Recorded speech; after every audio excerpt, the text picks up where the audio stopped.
Most of the times కొత్త restaurants పోయినప్పుడు maximum వెయిటర్ని అడుగుతాం స్పెషల్ ఏంటి మీ దగ్గర? దాని బ్యాక్ ఎండ్ ఒక ప్రాక్టీస్ జరుగుతుంది. అరే ఏం బాగుంటుంది అంటే ఇదే బాగుంటుంది అని చెప్పు. దానివల్ల రెస్టారెంట్ కి 2 అడ్వాంటేజెస్. ఇంటర్మీడియట్ అయిపోగానే మా మమ్మీ వాళ్ళని అడిగాను, నేను హోటల్ మేనేజ్మెంట్ చేస్తాను, చెప్పుతాం కొడతాను.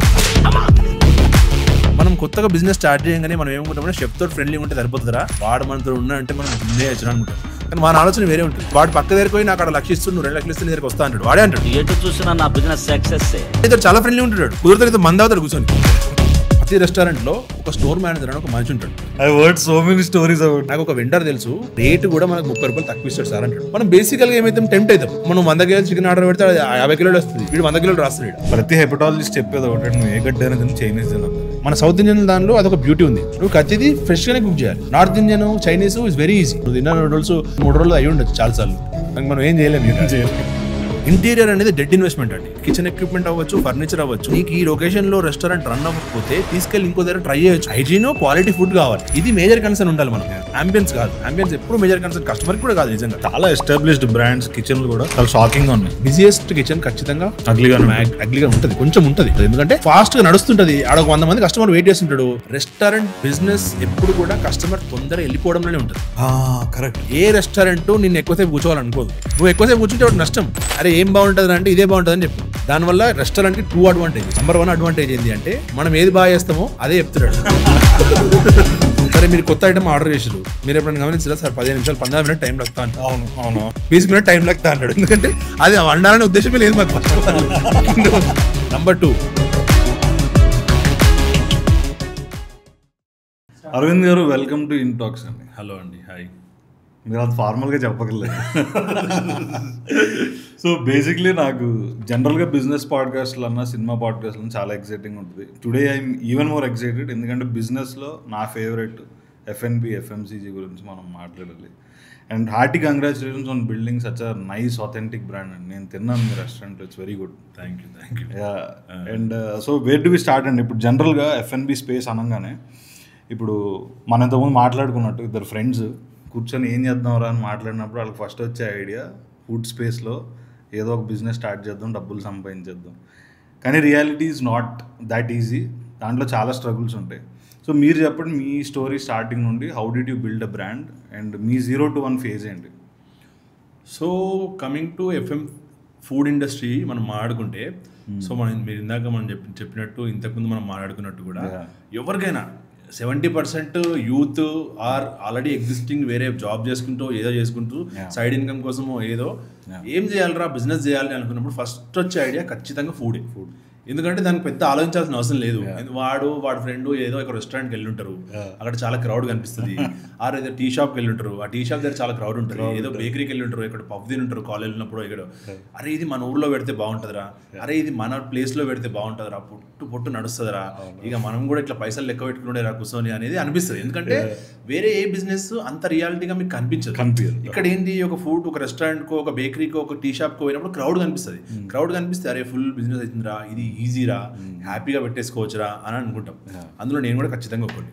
నాకు ఎట్లా స్టార్ట్ అయిందో నాకు తెలియదు. అంటే నేనైతే ఒక ఫేక్ స్టోరీ అయితే చెప్పలేను మీకు, ఎందుకంటే నాకు కూడా తెలియదు ఎట్లా స్టార్ట్ అయిందో. నాకు కూడా ఇట్లానే స్టార్ట్ అయింది. అక్కడ చూసి ఇక్కడ చూసి అరే మనం కూడా పెడితే ఫుల్ సక్సెస్ అవుతాంరా అనే పాయింట్ నుంచి స్టార్ట్ అయిందే ఈ ఐడియా. దిగిన తర్వాతనే తెలిసింది ఎంత కష్టం ఇది, అసలు ఎవడెవడు ఎంత మనల్ని మోసం చేస్తాడు, ఎంత ఇబ్బంది పెడతారు, పొద్దున్న లేస్తే ఎన్ని టెన్షన్లు ఉంటాయి, రాత్రి పడుకోకుండా ఎన్ని టెన్షన్లు ఉంటాయి అనేది తర్వాతనే తెలిసింది. కమింగ్ టు సో నా కెరియర్ బిగినింగ్ నుంచి ఫుడ్లోనే ఉన్నాడు. నా లాలో డిగ్రీ అయిపోగానే స్టార్ట్ అయింది ఇది. ఏదో చేయాలి. మీ ఫస్ట్ ఫుడ్ స్టార్ట్అప్ ఏంటి? ఫస్ట్ రెస్టారెంట్ మణికొండలో ఓయూ కాలనీలో రూఫ్ టాప్ ద గన్విహార్ అని. నాకు తెలుసు. అది ఫస్ట్ రెస్టారెంట్ 2014-15 లో. 2012లో నేను పాస్అవుట్ అయ్యాను. దాని తర్వాత ఏం చేయాలి అనే ప్రాసెస్లో ఫుడ్ అనేది ఫస్ట్ అనిపించింది. నేను ఇందాక చెప్పినట్టు ఈజీ అనిపించింది ఫస్ట్ థింగ్. సో అక్కడ అట్లా స్టార్ట్ అయిన ఐడియానే. అంటే నాకు ఎందుకో తెలియదు, సబ్ కాన్షియస్ మైండ్లో ఇక్కడ ఉందా, చిన్నప్పటి నుంచి ఇక్కడ చూసినా తెలియదు. ఇంటర్మీడియట్ అయిపోగానే మా మమ్మీ వాళ్ళని అడిగాను, నేను హోటల్ మేనేజ్మెంట్ చేస్తాను అని. చెప్పుతాం కొడతాను, సింపుల్గా, చాలా సింపుల్గా చెప్పుతాం కొడతాను. ఎందుకంటే మనకు చిన్నప్పటి నుంచి చదువుకోవాలి, డిగ్రీ చేయాలి, లేకుంటే బీటెక్ చేయాలి, చేసి జాబ్ చేయాలి. కన్వెన్షనల్ మైండ్ సెట్స్ అది ఈజీ కదా. Hotel management out of the box అది. అంటే నేను హోటల్ మేనేజ్మెంట్ అంటే నథింగ్ బట్ చిప్పలు గడుగుడు, ఫాస్ట్ ఫుడ్ లా వంటలు చేసే కైండ్ ఆఫ్ కేటగిరీ కదా అది. అంటే దానికో రెస్పెక్ట్ ఉంది, దానికో ఇది ఉంది అని ఎప్పుడు ఎవరికి తెలియదు. ఇప్పుడు కూడా ఎడ్యుకేటెడ్ కాదు మనం నిజంగా కూడా ఆ విషయం. ఖచ్చితంగా షెఫ్కి మనం ఇచ్చే రెస్పెక్ట్ చాలా తక్కువ. మనం మంచి ఫుడ్ తిన్నా కూడా మనం షెఫ్ని ఎప్పుడు అప్రిషియేట్ చేయడం మనకు అలవాటే లేదు. అలవాట్లేదు. ఎంత మంచి ఫుడ్ తిన్నా అమ్మనే అప్రిషియేట్ చేయడం మనం బేసిక్గా. అమ్మ అంత మంచి ఫుడ్ చేస్తే అమ్మనే అప్రిషియేట్ చేయడం. అంటే అప్రిషియేట్ చేయడం మనకు రాదు నిజంగా ఫుడ్ పరంగా చూసుకుంటే. ఇంట్రెస్టింగ్. సో అట్లా మనకు ఆ రెస్టారెంట్ స్టార్ట్ అయింది. దాని స్ట్రగుల్స్, ఇప్పుడు స్ట్రగుల్ చెప్తే నిజంగా అందరు బోర్ అవుతారు. నా స్ట్రగుల్ వాడికి ఎందుకు కానీ స్టాఫ్ సతాయించడం అవ్వచ్చు, రెసిపీ మేనేజ్మెంట్ అవ్వచ్చు. అంటే మనం అనుకుంటాము అక్కడ నుంచి మెనూ కాపీ కొట్టేసి అక్కడ నుంచి ఒక షెఫ్ని తీసుకొచ్చేసి యాజ్ ఇట్ ఈస్ మెనూని పెట్టేస్తే కథం చాలు మనకు కూడా హిట్ అయిపోతుంది అని. దాని వెనకాల వాడు వండడం అవ్వచ్చు, వాడు కస్టమర్కి పెట్టడం అవ్వచ్చు, కస్టమర్ రాకపోవడం అవ్వచ్చు, ఈరోజు వండింది ఏం చేయాలి తెలియదు మనకు, రేపు పొద్దున వరకు అది ఖరాబ్ అయిపోతుంది, మళ్ళీ రేపు పొద్దున ఫ్రెష్గా వండాలా, లేకుంటే అదే సర్వ్ చేయాలా, అదే సర్వ్ చేస్తే గెస్ట్ ఏమంటాడు, ఇట్లా సో మెనీ థింగ్స్. రాత్రికి రాత్రి అందరూ వెళ్ళిపోతారు, పొద్దున చేయడానికి ఓడి ఉన్నాడు, మనకు రాదు వంట, మనకు వంట అయితే మనం చేయలేము, కావాలంటే బాసాన్ని గొంతు ఇంకేదైనా చేయగలుగుతాం కానీ వంట అయితే మనం చేయలేము. సో రాత్రికి వాడు వెళ్ళిపోతాడు, మళ్ళీ ఎక్కడి నుంచి తేవాలి షెఫ్ని, ఎవరిని పట్టుకోవాలి. సో ఇట్లా సో మెనీ స్ట్రగుల్స్. రైట్. మీరు ఇందాక అన్న చాలా మంచి పాయింట్, మనం మదర్నే అప్రిషియేట్ చేయడం అనేది. That's a beautiful point. అంటే బయటికి వెళ్ళి మనం గడ్డి తిని తర్వాత ఒకసారి మళ్ళీ అమ్మ చేతి వంట పడితే అప్పుడు అనిపిస్తుంది అబ్బా అమ్మ ఎంత బాగా చేస్తుంది, నీళ్ళు వస్తాయి, కళ్ళలో నీళ్ళు వచ్చేస్తాయి. మనకు హాస్టల్లో ఉండే వాళ్ళకి, దూరంగా ఉండి జాబ్ చేసే వాళ్ళకి చాలా ఎక్కువ అర్థమవుతుంది అమ్మ విలువ. మనకు చాలా రోజులు అర్థం కాదు. మనం దూరంగా ఎక్కడో కొన్ని రోజులు ఉండి వచ్చి అంతేందుకంటే మనం హైదరాబాద్ కానీ మనం ఉండే లొకేషన్ వదిలి వేరే దగ్గర ఒక ట్రిప్ వెళ్తే కూడా మనకు అర్థమవుతుంది మన ఫుడ్ వాల్యూ ఏందో మనకు అర్థమవుతుంది. సో ఇప్పుడు ఫుడ్ బిజినెస్ స్టార్ట్ చేసినప్పటి నుంచి ఇన్వెస్ట్మెంట్స్, దాని తర్వాత how to grow your business అనే కాంటెక్స్లో మాట్లాడితే ఇప్పుడు మీరు బేసిక్ మార్కెట్ సైజ్ చెప్పండి. లైక్ ఇప్పుడు ఒక బేసిక్ అమౌంట్ నుంచి ఇంత అమౌంట్ నుంచి మనం ఇన్వెస్ట్మెంట్ స్టార్ట్ చేసి మనం గ్రో చేయొచ్చు. అంటే పర్టికులర్ ఒక చాయ్ బ్రాండ్ అవ్వచ్చు, లేదంటే ఒక కిచెన్ అవ్వచ్చు, bakery as you said, whatever it is. So give me those metrics. అంటే ఆ గ్రోత్ స్టేజ్ ఏంటి, ఎట్లా ఉంటుంది అనేది. నిజంగా చెప్పాలంటే దీనికి సక్సెస్ ఫార్ములా లేదు 100% లేదు. నేను చెప్తే కూడా ఫేక్. ఖచ్చితంగా సక్సెస్ ఫార్ములా అంటే నేను నాకు వర్కౌట్ అయింది, నీకు వర్కౌట్ అవ్వకపోవచ్చు, కానీ బేసిక్ ఫార్ములాస్ ప్రతి ఫీల్డ్లో ఉంటాయి. నేను అది చెప్పగలుగుతా గ్యారంటీగా. కాకపోతే దీనికి ఫార్ములా అని ఇట్లా చేస్తే గ్యారంటీ సక్సెస్ అవుతుంది అనేది గ్యారంటీగా ఉండదు. ఇప్పుడు మనం ఏ బిజినెస్ స్టార్ట్ చేయాలి అని అనుకుంటే నువ్వు ఏం పెడుతున్నావు, ఏం అమ్ముతున్నావు అని బట్టి ఉంటుంది. లిటరల్లీ 10 lakhsలో కూడా బిజినెస్ స్టార్ట్ చేయొచ్చు, 5 lakhsలో కూడా బిజినెస్ స్టార్ట్ చేయొచ్చు. There is a guy in Tamil Nadu who only cells idli అమ్ముతూ మంత్లీ 10 lakhs 15 lakhs సంపాదిస్తున్నాడు ఆయన. నేను ప్రాపర్ ఫిగర్ నాకు తెలియదు కానీ ఓన్లీ ఇడ్లీ అమ్ముతాడు. ఇడ్లీలో 3-4 వెరైటీస్ అమ్ముతాడు. సో ఆయన 2 lakhs 2.5 lakhs నుంచి స్టార్ట్ చేసిన బిజినెస్. సో ఆయన గ్రో అయ్యాడు. మనము సేమ్ 2.5 lakhs స్టార్ట్ చేస్తే మనం గ్రో అవుతామంటే కాలేము, చెప్పలేము. సో ఆయన ఐడియాలజీ ఏంటి, ఆయన ఎక్కడ పెట్టిండు, ఆయన టార్గెట్ ఆడియన్స్ ఎవరు, ఆ ఇడ్లీని ఎవరు తింటున్నారు, దాన్ని బట్టి మనం బేస్ చేసుకుని ఉంటాం. మనం బేసిక్గా ఏమనిపిస్తాము, వాడు పెట్టిండు మనం పెడితే సక్సెస్ అవుతాం అనుకుంటాం. సో దానికి అందుకే ఉండవు. ఇప్పుడు మనం ఒక బేకరీ 10 lakhsలో స్టార్ట్ చేయొచ్చు, నేను చెప్పినట్టు 2 lakhsలో కూడా స్టార్ట్ చేయొచ్చు. ఓన్లీ బిర్యానీ అమ్మితే ఒక బిర్యానీ హండీతో కూడా స్టార్ట్ చేయొచ్చు. 50,000 పెడితే నీకు 50,000 కూడా అవసరం లేదు. లిటరల్లీ ఒక పొయ్యి, ఒక బిర్యానీ హండీ, నీకు బిర్యానీ వేస్తే చాలు, ఒక బిర్యానీ అమ్మినా చాలు. సో దాన్ని ఎట్లా ప్రజెంట్ చేస్తున్నావు, ఎంత బ్యూటిఫుల్గా ఇస్తున్నావు అనేది థింగ్ ఇక్కడ. There are people who spend 10, 15, 25, 50 crores కూడా పెడతారు. సో డిపెండ్స్, అది వాళ్ళ స్కేల్ ఏంటి, వాళ్ళు ఏం చేస్తున్నారు, వాళ్ళ టార్గెట్ ఏంటి, దానిపైన డిపెండ్ అయి ఉంటుంది. కొత్తగా వచ్చే వాళ్ళకు నిజంగా దీనిపైన కంట్రోల్ ఉండదండి, ఖచ్చితంగా కంట్రోల్ ఉండదు. ఫస్ట్ ఆఫ్ ఆల్ బడ్జెట్ ఎంతో కొంత వేస్తారు నిజంగా కూడా. అదే మనందరి దగ్గర మనిషికి 10 lakhs జమ చేస్తారు. 4, 2, 3 పార్ట్నర్షిప్ అనేది స్టార్ట్ అవుతుంది మ్యాక్సిమం బిజినెస్లో. మనిషికి 10 lakhs వేస్తారు. అది దేనికి ఖర్చు పెట్టాలని ఒక ఐడియా ఉండదు. కిచెన్ ఎక్విప్మెంట్ కావాలి, కిచెన్ ఎక్విప్మెంట్ పోతారు, ఏం కొనాలనే ఐడియా ఉండదు. ఫస్ట్ ఆఫ్ ఆల్ మెనూ ఎవరు ప్రిపేర్ చేస్తున్నారు, చెఫ్ ప్రిపేర్ చేస్తున్నారా, నువ్వు ప్రిపేర్ చేస్తున్నావా, లేకుంటే ఇక్కడ కస్టమర్కి ఇది నచ్చుతుంది అనే ఆస్పెక్ట్ నుంచి మెనూ వస్తుందా. సో మెనూ ఎక్కడి నుంచి వస్తుంది అనే దాన్ని బట్టి నీ బడ్జెటింగ్ కూడా డిసైడ్ అవుతుంది. ఇప్పుడు నువ్వు మెనూ చేసినావు, అక్కడెక్కడో ఉందో దాన్ని కాపీ కొట్టినావు, షెఫ్ ఎవరినో తీసుకొచ్చినావు, వాడు ఏదో చెప్తాడు, నాకు ఇది కావాలి సార్, ఇది కావాలి సార్, నాకు ఈ ఫ్రిడ్జ్ కావాలి సార్, ఈ పొయ్యి కావాలి సార్, ఈ గిన్నె కావాలి సార్ అంటాడు. నీకు 0 knowledge. నువ్వేమనుకుంటావు, అరే వీడు చెప్పింది కరెక్టే అని ప్రతిదీ కొంటావు, బ్లైండ్ ఫాలో కొని తెచ్చేస్తావు. అందులో సగం వాడతలేదా నీకు తెలియదు, వాడికి తెలియదు. నిజంగా ఇప్పుడు నీ మెనూలో ఏం అవసరం. సో ఫస్ట్ ఆఫ్ ఆల్ మీరు ఏం మెనూ పెడుతున్నావో చూసి దానికి సరే నీకు నాలెడ్జ్ లేకపోతే ఫస్ట్ చెఫ్ నమ్ముతున్నావు వాడిని కూర్చోబెట్టుకో, అరే నేను ఇది మెను ఓకే దీనికి ఏం కావాలని అడుగు, వాడు బ్లైండ్గా ఏదో చెప్తాడు, చెప్పిన తర్వాత ఒకసారి క్రాస్ చెక్ చేయి, ఈ దాన్ని ఏం చేస్తావు, ఈ దాన్ని ఏం చేస్తావు, అట్లా ఒక 10 ఐటమ్స్ ఉంటే 10ని అడుగువాన్ని, దీన్ని ఏం చేస్తావు, దీన్ని ఏం చేస్తావు, దీన్ని ఏం చేస్తావు. వాడు నిజంగా ఆన్సర్ చెప్పిండు అనుకో 10 దానికి 10ది కొను, వాడు ఏదైతే ఆన్సర్ చెప్తాడో అది పక్కన పెట్టేసి, చాలా సింపుల్. అప్పుడు నువ్వు బడ్జెట్ కంట్రోల్ చేయొచ్చు, వెరీ ఇంట్రెస్టింగ్, బడ్జెట్ కంట్రోల్ చేయవచ్చు. దెన్ కమ్స్ మనం ఎక్కువ స్పెండ్ చేసేది ఇంటీరియర్స్కి. ఇంటీరియర్ అనేది డెడ్ ఇన్వెస్ట్మెంట్ అండి, నిజంగా డెడ్ ఇన్వెస్ట్మెంట్. ఎందుకు మనం ఒకవేళ నువ్వు కొనే కిచెన్ ఎక్విప్మెంట్ అవ్వచ్చు, ఫర్నిచర్ అవ్వచ్చు, ఇన్ కేస్ నీకు ఈ లొకేషన్లో రెస్టారెంట్ రన్ అవ్వకపోతే తీసుకెళ్ళి ఇంకో దగ్గర ట్రై చేయొచ్చు మళ్ళీ. బట్ ఇంటీరియర్ మీద నువ్వు ఏదైతే స్పెండ్ చేస్తున్నావో అది completely dead, very interesting, completely dead. So end of the day interior చూపించి వచ్చేవాళ్ళు చాలా తక్కువ మంది అండి, ఖచ్చితంగా తక్కువ మంది. అంబియన్స్ లిటరల్లీ ఖచ్చితంగా కొంచెం రోల్ ప్లే చేస్తుంది, కాకపోతే కంప్లీట్గా మనం పెట్టే డబ్బులన్నీ అంబియన్స్ మీద పెట్టడం అనేది లిటరల్లీ ఓవర్ స్పెండింగ్ అనేది ఓవర్ స్పెండ్ చేస్తారు, చాలా ఎక్కువ ఓవర్ స్పెండ్ చేస్తారు. కస్టమర్కి హైజీన్ ప్లేస్ కావాలి, ఫస్ట్ హైజీన్ క్వాలిటీ ఫుడ్ కావాలి, ఇది మేజర్ కన్సర్న్ ఉండాలి. మనం అంబియన్స్ కాదు, అంబియన్స్ ఎప్పుడు మేజర్ కన్సర్న్, కస్టమర్కి కూడా కాదు. నిజంగా ఎవరో ఒక 10% 20% ఆడియన్స్ అట్లా ఉంటారు, సో వాళ్ళ సెగ్మెంట్ వేరే. నీ బడ్జెట్కి నువ్వు అంబియన్స్ మీద స్పెండ్ చేయడం అనేది 100% తప్పు.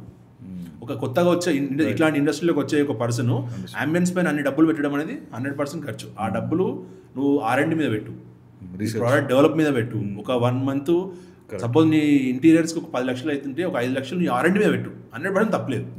ఆర్ స్టార్ట్ చేసిన తర్వాత మార్కెటింగ్ మీద పెట్టు, అది కూడా 100% తప్పలేదు. బట్ ఇంటీరియర్ మీద పెట్టడం అనేది అదొక పెద్ద మిస్టేక్, బిగ్ ఇది. అండ్ దెన్ మనం వస్తే హైరింగ్ ప్రాసెస్. ఈ హైరింగ్ ప్రాసెస్లో షెఫ్లు అడ్వాన్స్లు ఇవ్వడము, వాడికి 2 నెలలు అడ్వాన్స్ అంటాడు, ₹1,00,000 అడ్వాన్స్ అంటాడు, 5 lakhs అడ్వాన్స్ అంటాడు. కొన్నిసార్లు తెలివిగా మనం ఇచ్చేస్తాము, వాడిగా మనని ఆడుకుంటాడు. ఇంకా వాడు రేపు పొద్దున మళ్ళీ డబ్బులు అడగడం స్టార్ట్ చేస్తాడు, నాకు డబ్బులు లేకపోతే రాను అంటాడు.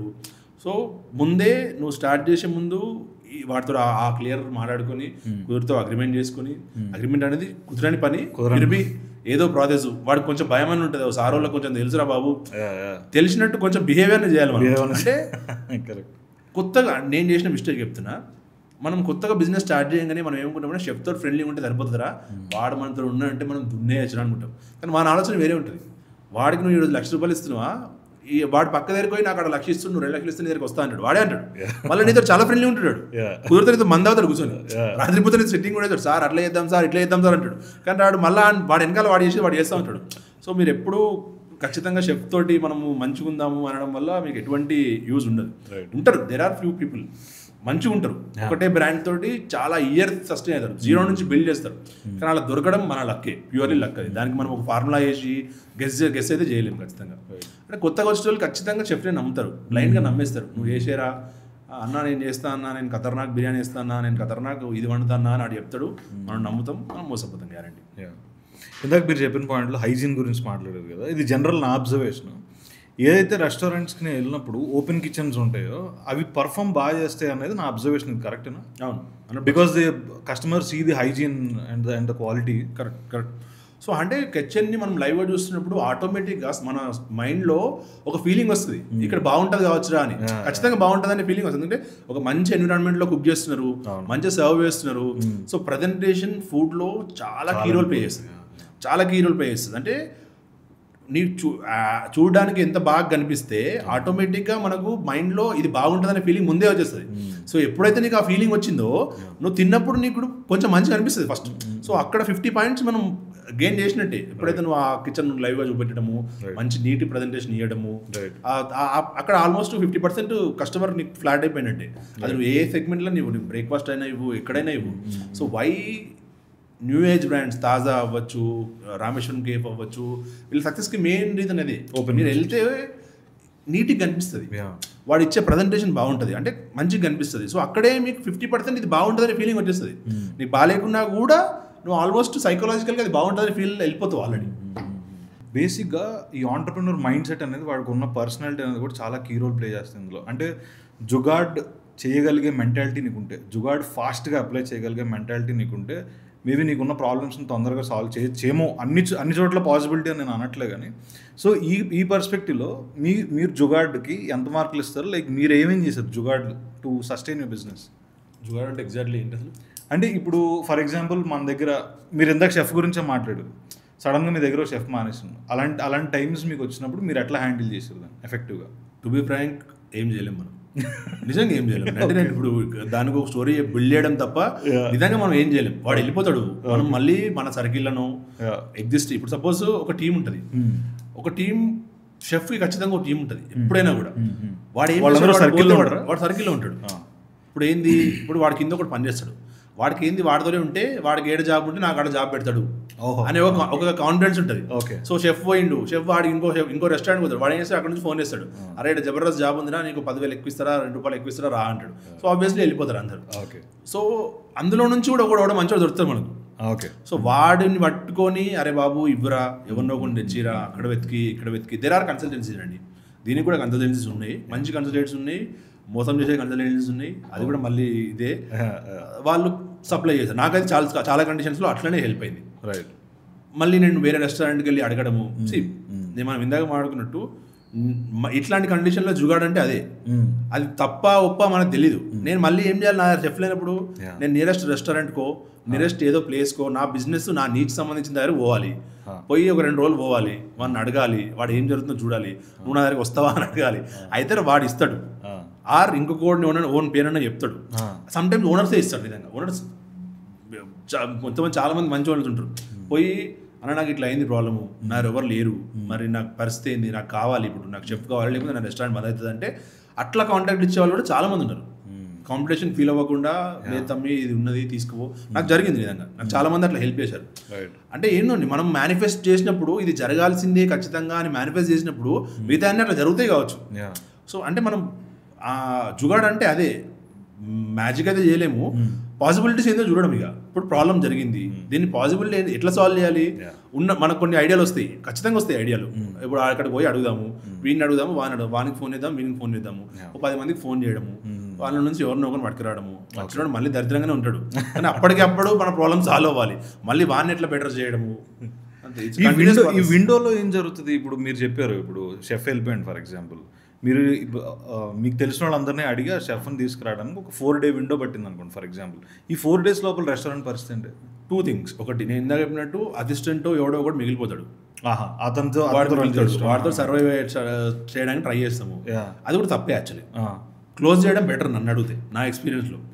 మనం ఏమనుకుంటే 4 రోజులు పని చేస్తే అరే కష్టమవుతుంది, కానీ ఆ 4 రోజుల బ్యాడ్ ఎక్స్పీరియన్స్ నీ ఎంటైర్ బిజినెస్ని ఖరాబ్ చేస్తుంది.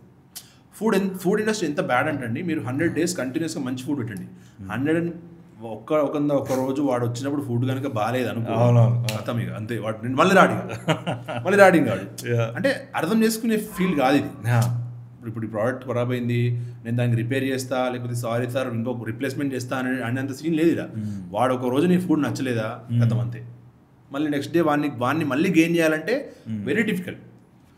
అట్లా మళ్ళీ షెఫ్ వానితో మేనేజ్ చేసి మళ్ళీ ఇంకో కొన్ని పట్టుకొస్తుండే, మళ్ళీ స్టార్ట్, మళ్ళీ 1 నెలలో 2 నెలలో వాడు బాగానే ఉంటాడు, మళ్ళీ వానికి ఏదో ఓడ వస్తాడు, నాలా అంటే వాడు ఇంకొకటి ఓడ వస్తాడు, వచ్చి వాడు అనుకుంటాడు అరే షెఫ్ బాగున్నాడు రా, వీని వేసుకోదాంరా అని, వాడు బయటకు సిగరెట్ తాగడానికో ఛాయ్ తాగడానికి వాడితో మాట్లాడతాడు, అన్న ఏందే సంగతి, నేను ఇలా పెడదాం అనుకుంటూనే వస్తావు, అవే నీకు ఇంత అడ్వాన్స్ ఇస్తేనే 2 లక్షలు ఇస్తేనే 3 లక్షలు ఇస్తేనే అంటాడు, వీడు నాకు చెప్పకుండా పోయి కథమవుతాడు. మళ్ళీ ఇది రిపీట్ అండి, అంటే F&B మొత్తం అదే సైకిల్, అది నడుస్తూనే ఉంది అది ఖచ్చితంగా. నా దగ్గర నుంచి పోతాడు, ఇంకో దగ్గర పోతాడు, మళ్ళీ అక్కడ నుంచి నా దగ్గరకు వస్తాడు, మళ్ళీ మన మజ్బూరి కదా అది, వాడు పోతాడు, ఆయన మనకు సిగ్గుండదు, వాడు మళ్ళా వస్తున్నాడు. అట్లా నా దగ్గర చాలా జరిగింది, మనం మజ్బూరి కదా, దానికి ఏం చేయలేదు, వాడు పోతాడు, మళ్ళీ అన్న నాకు జాబ్ కావాలన్నాడు, రారా బాబు నాకు కూడా కావాలి, ఎట్లా ఇది వాడు వస్తాడు, మళ్ళీ పోతాడు, మళ్ళీ వస్తాడు, అది రిపీట్ కంటిన్యూస్ ప్రాసెస్ అది. అట్లా ఫెయిల్ అయ్యే రెస్టారెంట్స్ ఎక్కువ ఉంటాయి, నిజంగా కూడా అట్లనే ఫెయిల్ అవుతాయి మ్యాక్సిమం రెస్టారెంట్స్. నేను కూడా అట్లా చాలాసార్లు ఫెయిల్ అయ్యాను, అట్లా ఫెయిల్ అయ్యే రెస్టారెంట్స్ చాలా ఎక్కువ ఉంటాయి. ఫర్ ఎగ్జాంపుల్ ఆంధ్ర తెలంగాణ మాట్లాడుకుంటే వెస్ట్ గోదావరి ఈస్ట్ గోదావరి ఇలాంటి ప్లేసుల నుండి ఒక ట్రెడిషనల్ కుక్ని ఎవరన్నా పట్టుకొని, అంటే టాలెంట్ని ఐడెంటిఫై చేసి వాళ్ళకి ట్రైనింగ్ ఇచ్చి, ఐ మీన్ లైక్ వాళ్ళకి ఆల్రెడీ ఆ టాలెంట్ ఉంటుంది, వాళ్ళతో అగ్రిమెంట్ చేసుకోవడం వల్ల can chances get better.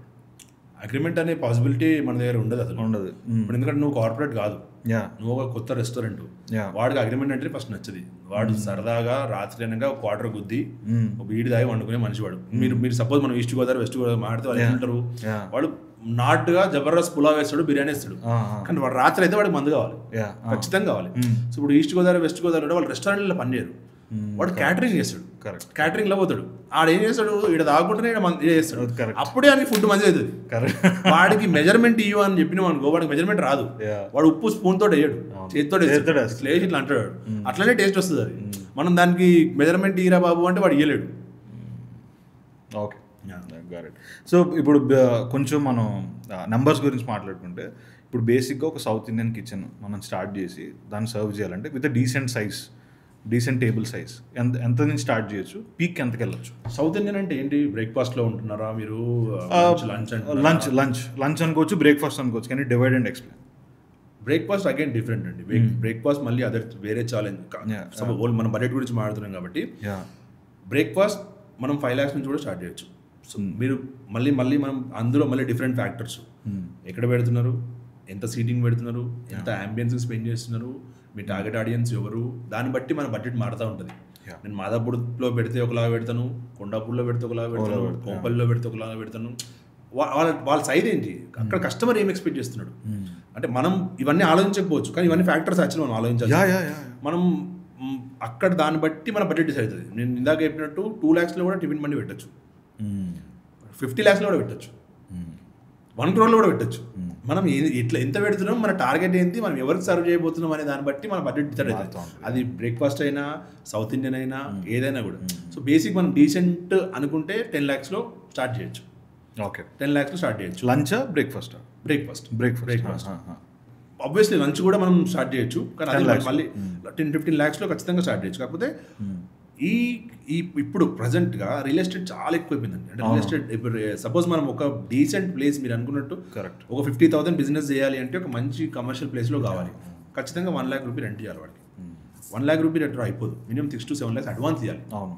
So ఇక్కడే మన హాఫ్ ఆఫ్ ద బడ్జెట్ అయిపోయింది. అవును. సో మనం ఇప్పుడు 15 lakhs నుంచి 25 lakhs జంప్ అయిపోయినాం ఆల్రెడీ.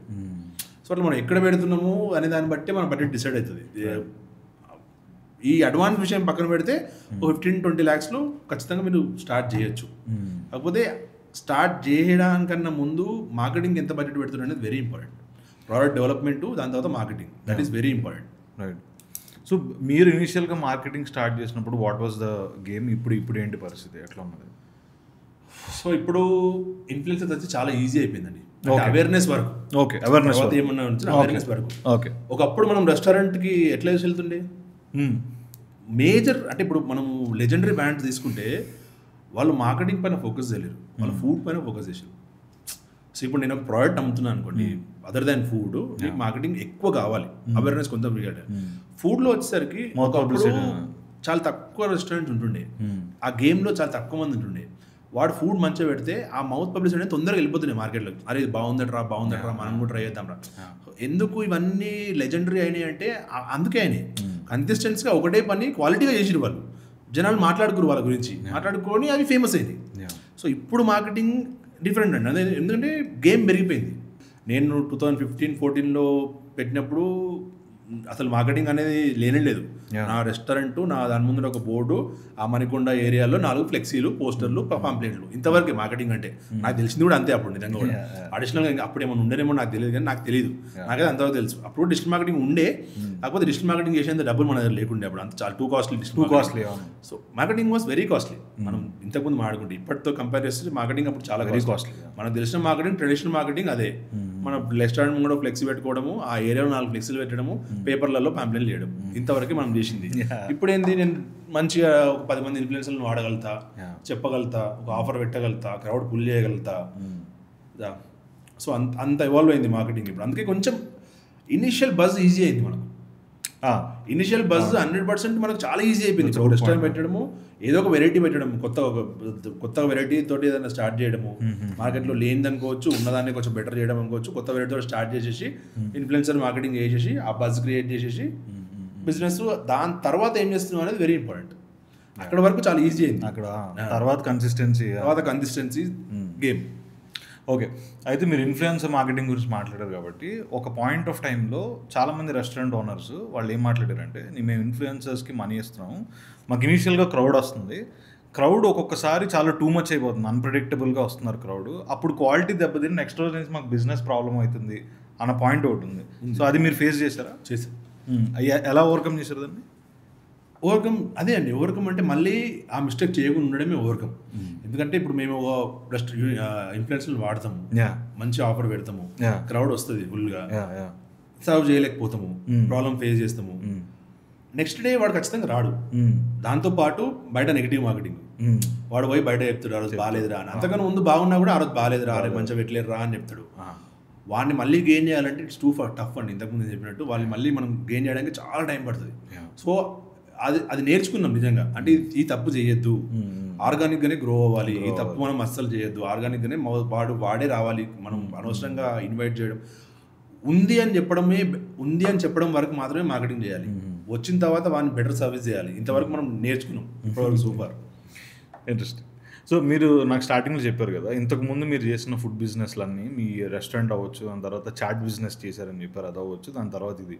సో ఈ తెలుగు అరాబన్స్ గురించి మాట్లాడదాము. దానికంటే ముందు మీరు చేసిన బిజినెస్లో how did you pull crowd? అప్పట్లో ఇన్ఫ్లుయెన్సర్ మార్కెటింగ్ లేకపోతుండే నాకు తెలిసినంత వరకు. లేదు. So how did you manage marketing back then?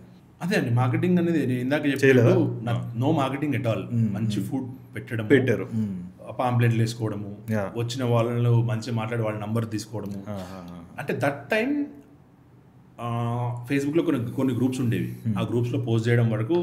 Digital side మనం చూస్తే ఫుడ్ రిలేటెడ్ ఫేస్బుక్లో కొన్ని గ్రూప్స్ ఉండేవి. అప్పుడు ఆ గ్రూప్స్లలో పోస్ట్ చేస్తుండే మేము లాంచ్ చేసినట్టు. లేకపోతే ఆ గ్రూప్లో యాక్టివ్ ఉన్న వాళ్ళకి ఫుడ్ పంపించి కొంచెం టేస్ట్ చేసి ఒక రివ్యూ రాయండి అని చెప్పడము. అప్పుడు కూడా కొంతమంది గూగుల్ రివ్యూస్ రాసేవాళ్ళు, వాళ్ళు వీళ్ళు ఉంటుండే.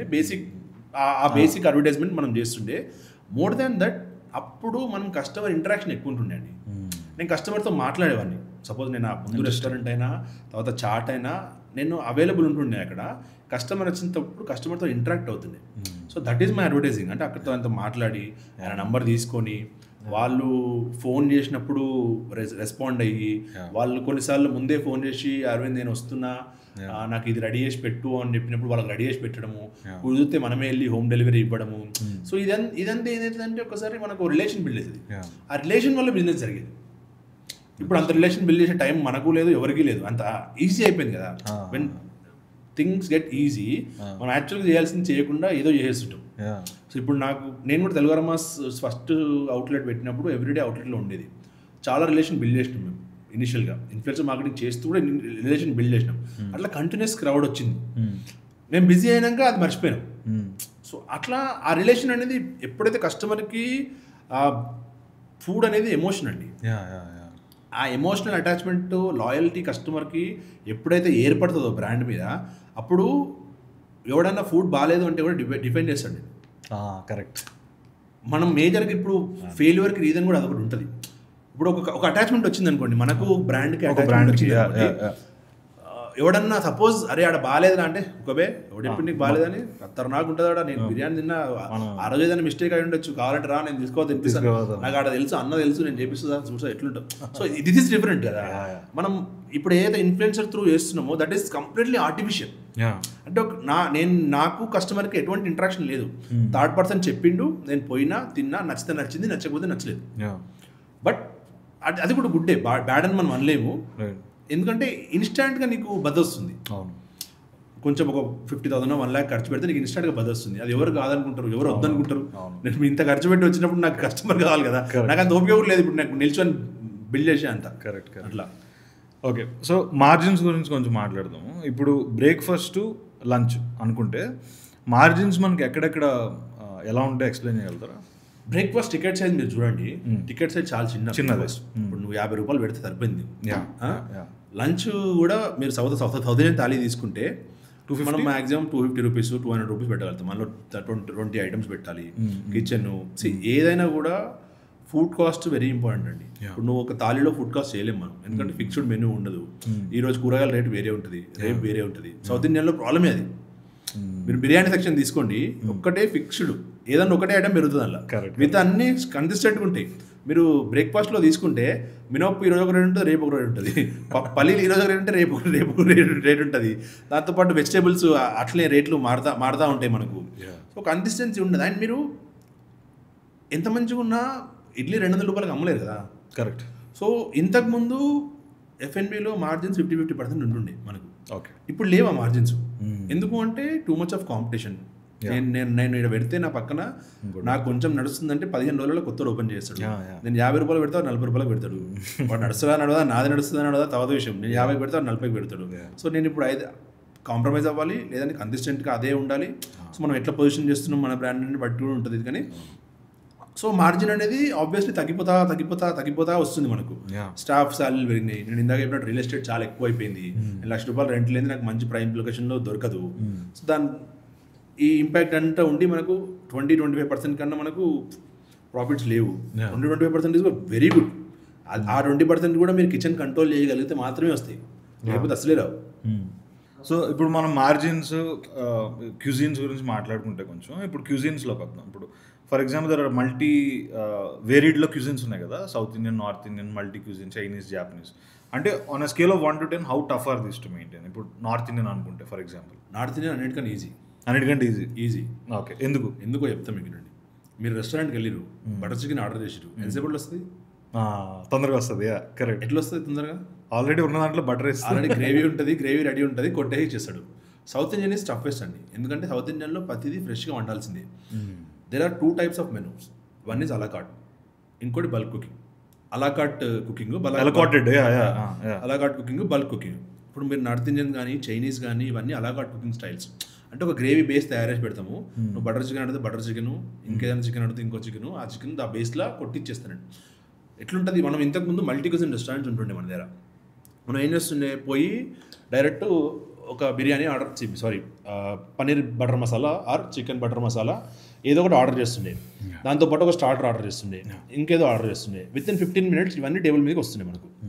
ఎట్లా వస్తాయి మల్టీ క్యూజిన్? అప్పుడు ఏం చేస్తుండే, అందరూ చికెన్ బాయిల్ చేసి పెడతారు రెడీగా, స్టార్టర్కి చికెన్ ఫ్రై చేసి పెడతారు, బేస్లన్నీ రెడీ ఉంటాయి. మీరు ఆర్డర్ ఇచ్చిరా, ఆ బేస్ ఫ్రిడ్జ్లో నుంచి తీయాలి, కడాయిలో వేయాలి, కొంచెం బటర్ వేయాలి, ఇంకేదైనా అడిషనల్ అటాచ్మెంట్స్ ఉంటే అడిషనల్ అటాచ్మెంట్స్, సాసులు కలపాలి, గరం తెచ్చి మీకు ఇచ్చేసేయాలి. అది ప్రాసెస్ ఉంటుండే. ఇప్పుడు మనం టర్న్ అయినాం ఎటు, సౌత్ ఇండియన్కి టర్న్ అయినాం ఎక్కువ. మనం మొత్తం సౌత్ ఇండియన్ ఫుడ్ తింటున్నాం. హైదరాబాద్లో ఇప్పుడు చూస్తే మీరు ఒక మంచి మల్టీ క్యూజిన్ రెస్టారెంట్ వెతకడం చాలా కష్టం. ప్రతిదీ తెలుగు రెస్టారెంటే, ప్రతిదీ తెలుగు ఫుడే. మీరు ఈ పేరు దగ్గర నుంచి మొదలు పెడితే ఎవ్రీథింగ్ తెలుగే. తెలుగు మెన్యూ, తెలుగు రెస్టారెంట్ నేము, తెలుగు కుజిన్, ఎవ్రీథింగ్ తెలుగే. ఇప్పుడు ప్రాబ్లం ఏంది, స్టిల్ ఇప్పుడు కూడా తెలుగు రెస్టారెంట్లలో కూడా ఇది ఉంది. బేసులు ముందే తయారు చేసుకొని బేసులతోటి ఆల్రెడీ అది చేస్తారు ఖచ్చితంగా. కానీ కొన్ని రెస్టారెంట్స్ స్పెసిఫిక్గా ఖచ్చితంగా ఫ్రెష్గా వండాల్సిందే, ఇందులో అడ్వాంటేజ్ ఎక్కువ. ఎందుకు అంటే సపోజ్ తెలుగు అరమాస్కి వచ్చేసరికి మేము బల్క్ కుక్ చేస్తాం. సపోజ్ ఒకటేసారి 4 కిలోల హండీ బిర్యానీ వండుతాము, కొంచెం 2 kgs 4 kgs చికెన్ అంతా అంటాం. ఇది అయిపోతేనే మళ్ళీ కుక్ చేస్తాం. ఇది అయిపోకపోతే కుక్ చేయం. ఫస్ట్ ఆఫ్ ఆల్ ఇది ఖచ్చితంగా అయిపోతుంది. ఇంకోటి కూడా మళ్ళీ ఫ్రెష్గానే కుక్ చేస్తాం. అంటే ఇందులో షార్ట్ కటే లేదు, నువ్వు ప్రతిదీ ఫ్రెష్గానే కుక్ చేయాలి. మన సౌత్ ఇండియన్ దానిలో అదొక బ్యూటీ ఉంది. Compare to north Indian Chinese చూసుకుంటే సౌత్ ఇండియన్లో ఆ బ్యూటీ ఉంది. నువ్వు ఖచ్చితంగా ప్రతిదీ ఫ్రెష్గానే వండాలి. ఇప్పుడు నేను తాళీ వండినా కూడా ఈ రోజు మిగిలిన కూర రేపు పెట్టలేదు, నీకు ఖచ్చితంగా పడేయాల్సిందే. కరెక్ట్. ఇప్పుడు నేను నా దానిలో చికెన్ వండినా, మటన్ వండినా, ఏది వండినా కూడా అప్పుడు ఆ రోజే వండాలి, ఆ రోజే పెట్టాలి మ్యాక్సిమం. నేను స్టోర్ చేయడానికి నాకు పాసిబిలిటీ లేదు. సో అది south Indian is always tough అనుకోవచ్చు, బ్యూటీ కూడా అనుకోవచ్చు మనం. North Indian Chinese is very easy. మీరు చైనీస్ లిటరల్లీ 2-3 రోజులు కూడా హ్యాపీగా పెట్టేసుకుని అమ్ముకోవచ్చు. నూడిల్స్ నువ్వు ఫ్రిడ్జ్లో పెడితే 3 రోజుల తర్వాత కూడా మీరు నువ్వు తిన్న నూడిల్స్ 3 రోజులు అయ్యి ఉండొచ్చు, చాలాసార్లు ఖచ్చితంగా అయ్యి ఉండొచ్చు. దానికి మనం ఏం చేయలేము. ప్రాసెస్ అది, చైనీస్ ఫుడ్ ప్రాసెస్ అది ఖచ్చితంగా.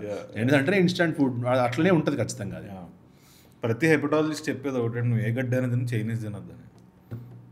ఎందుకు చెప్తారంటే అట్లా మ్యూకోజల్ లైనింగ్ అంతా పాడైపోతుంది లోపల. ఇప్పుడు లాస్ట్లో వాడు ఏంటి, ఇప్పుడు ఫర్ ఎగ్జాంపుల్ బండి నూడిల్స్, బండి ఫ్రైడ్ రైస్ అనుకుంటే మనం, మీరు అన్నట్టు ఆ నూడిల్స్ ఎప్పటి నుంచో ఉంటాయి. ఆ రైస్ మేబీ ఫ్రెష్గా అన్న తెస్తాడో నాకు తెలియదు, కానీ వాడు యూజ్ చేసి అన్నీ ఉంటాయి కదా. ఇప్పుడు ఫర్ ఎగ్జాంపుల్ చికెన్ పీసెస్ ఉంటాయి, చికెన్ పీస్లో ఒక 20% చికెన్ ఉంటుంది, మిగతాది మైదానో ఏదో ఉంటుంది. వాడు అన్నీ చేస్తాడు, ఆ మైదా ఎప్పుడుతో తెలియదు, వాడు ఏం చేస్తున్నాడో తెలియదు. లాస్ట్లో ఒక స్ప్రింగ్ ఆనియన్లో ఇలా వేస్తూ ఉంటాడు పైన. Except that everything is non sense అండి ఆ చైనీస్ ఫుడ్లో. బట్ ఆబ్వియస్లీ ఆ టేస్ట్ ఈవినింగ్ టైమ్స్లో ఆ టెంప్టేషన్ ఉంటుంది కాబట్టి అవి బాగా నడుస్తాయి. కానీ డెఫినెట్లీ మొత్తం లోపల మ్యూకోజల్ లైనింగ్ అంతా పాడైపోద్ది, గట్ మైక్రోబియం పాడైపోద్ది. ఎక్కువ తిన్నామంటే మాత్రం బిస్కెట్. మేజర్లీ ఈ డియోడనం ప్రాబ్లమ్స్ వస్తాయి. చైనీస్లో మేజర్ ప్రాబ్లం హైజీన్ విషయం మనం పక్కన పెడితే, మనం అజినోమోటోకి అలవాటు. అజినోమోటో ఒకటి ఇప్పుడు కొన్ని మనకి దీంతో మేము ప్రాబ్లం కూడా ఫేస్ చేస్తాం. ఏమైనా కదా, చాలా రెస్టారెంట్ ప్రాబ్లం ఫేస్ చేస్తాయి. ఏ రెస్టారెంట్ అయితే అజినోమోటో వాడదో, టేస్టింగ్ సాల్ట్ వాడదో, వాళ్ళ రెస్టారెంట్ ఫుడ్ మనకు ఇన్స్టెంట్గా నచ్చదు. ఓవర్ పీరియడ్ ఆఫ్ టైం వస్తుంది. ఎందుకు అంటే మనం ఆల్రెడీ అజినోమోటోకి మన ప్యాలెట్ అలవాటు పడిపోయింది. మనం ఇప్పటి నుంచో చైనీసు బిర్యానీలో కూడా యాక్చువల్లీ అజినోమోటో వేయద్దు, కానీ మనం వేస్తాం ఎందుకంటే అది అలవాటు అయిపోయింది కాబట్టి వేస్తాం. ట్రెడిషనల్ దమ్ బిర్యానీ కుకింగ్లో అజినోమోటో వాడద్దు, అసలు అజినోమోటోతో పని లేదు అసలు. కాకపోతే మనం వేస్తాం, చాలా రెస్టారెంట్లలో వేస్తారు అజినోమోటో. మేము టేస్టింగ్ సాల్ట్, కలర్స్ ఏవి వాడము. సో మనకు ఇన్స్టెంట్గా నచ్చదు ఆ ఫుడ్, ఎందుకంటే మన ప్యాలెట్ అలవాటు అయిపోయింది. అదే అన్నిటికన్నా డేంజర్. Number 2 oil. మనం నూడిల్స్ ఇవన్నిటికన్నా విషయం ఈ 2 things most danger. But food అండి మనం ఎంజాయ్ చేస్తాం, మనం స్ట్రీట్ ఫుడే ఎంజాయ్ చేస్తాం. అండ్ ఏదైనా ఎక్కువ చేసినప్పుడే ప్రాబ్లం అండి. మనం అనుకుంటాం ఇప్పుడు డాక్టర్ చెప్పిండండి చేయొద్దు అని అంటాం. నువ్వు రోజు పోయి స్ట్రీట్ ఫుడ్ తింటే నువ్వు ఏది తిన్నా కష్టమే ఖచ్చితంగా అవుతుంది. నువ్వు సమ్ టైమ్స్ ఎప్పుడైనా ఎంజాయ్ చేయు, ఖచ్చితంగా నీకు ఏ ప్రాబ్లం కాదు. నేను రోజు తింటా, రోజు ఆడదే బండి దగ్గర తింటా, వాడి చేసిందే తింటా అంటే మాత్రం ఖచ్చితంగా నువ్వు ఏది తిన్నా అవుతుంది.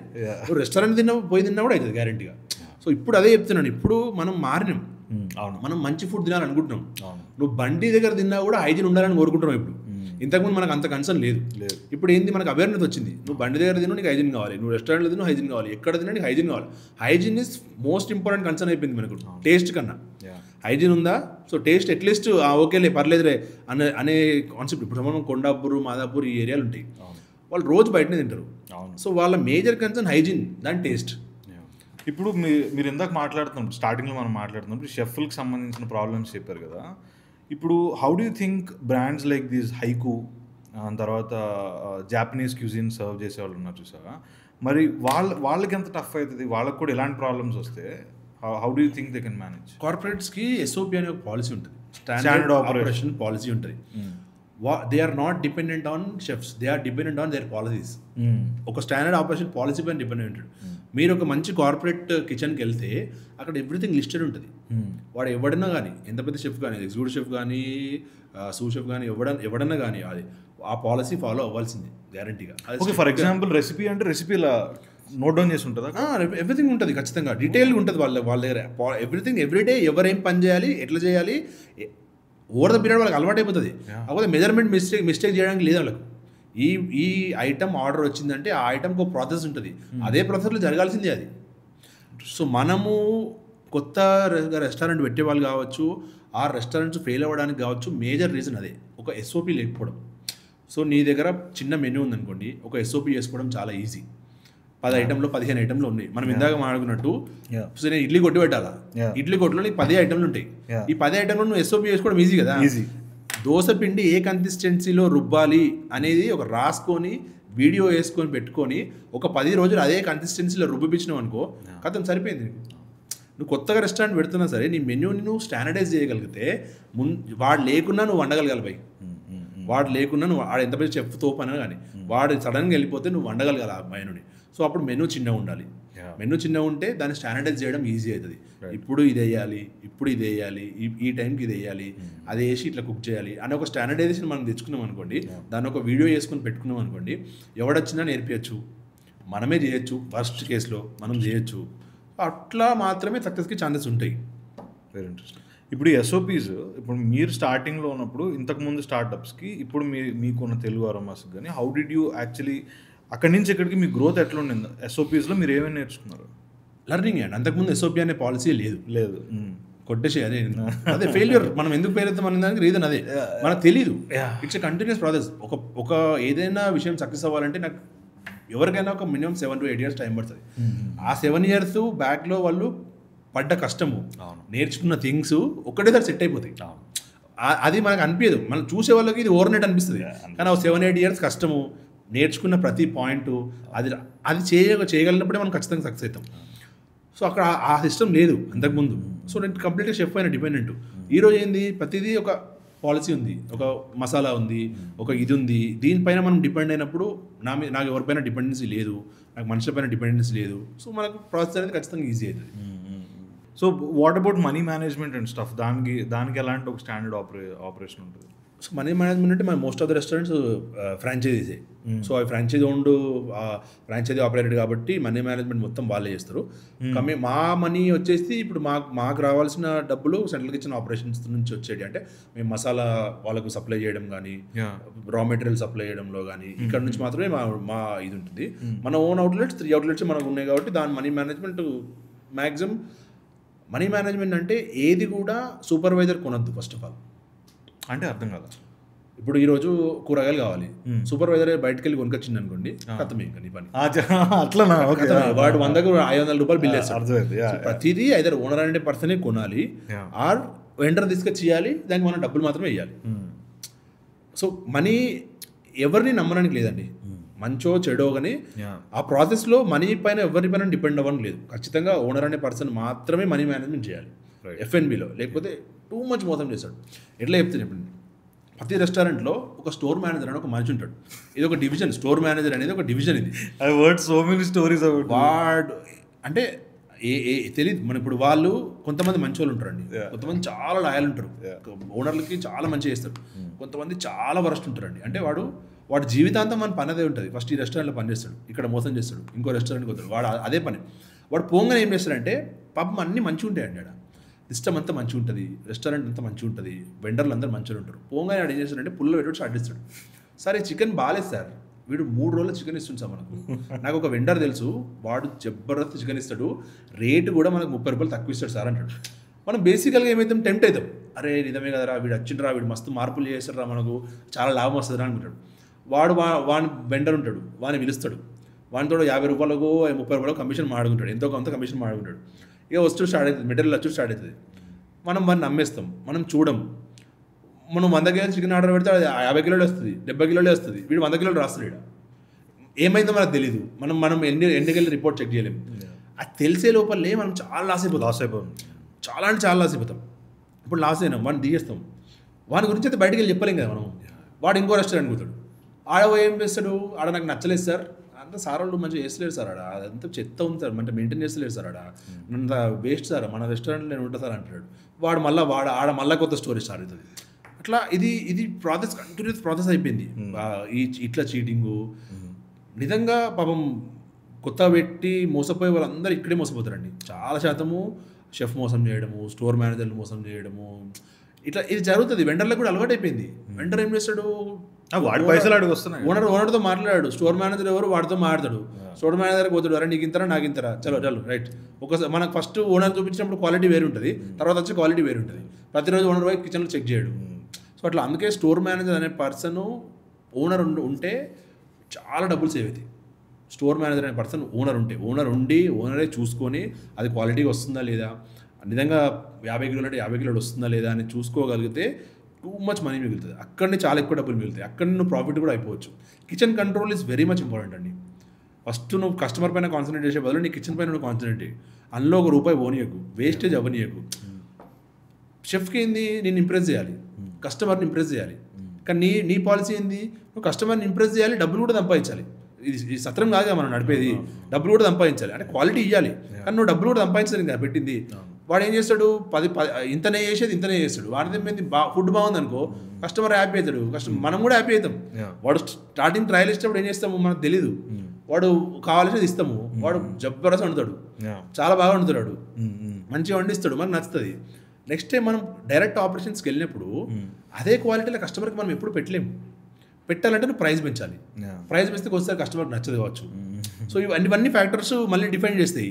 అప్పుడు నువ్వు అందుకే ఒకసారి రెసిపీ డిసైడ్ చేసుకొని అదే క్వాలిటీ ఇంగ్రీడియంట్ అదే క్వాలిటీలో మనము వాడితే అప్పుడు ఒక కన్సిస్టెన్సీ ఉంటుంది.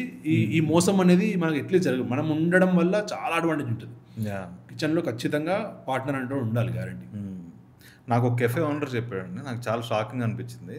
ఇప్పుడు మీరు ఉప్పు, పప్పు, టమాటా, ఆనియన్స్ ఇవన్నీ బల్క్లో కొని పెట్టుకుంటారు కదా, ఓనర్ అక్కడ లేకపోతే ఈ బస్తాలు తీసుకెళ్ళి అమ్మేసుకుంటున్నారు, బల్క్ అమ్మేస్తారు. వాడు లేకుంటే రోజు ఒక ప్యాకెట్ తీసుకుపోతాడు, పక్కన కిరాణా షాపుకి ఇచ్చేస్తాడు.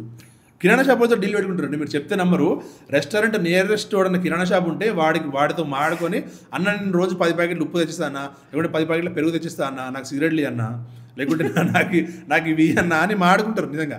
అంత అంత అంత ఘోరంగా చీట్ చేస్తారు. ఇంకా మనం దానికి మనం ఉండి చూసుకోవడము తప్ప వాళ్ళ ఈ ఒక ప్రాపర్ ప్రాసెస్ ఉండడం వల్ల తప్ప మనం అస్సలు ఏం చేయలేము. ఇంకా దాన్ని ఆ ప్రాసెస్ని ఏం చేయలేము. వాడిని పట్టుకున్నా కూడా మనం ఏం చేయలేము.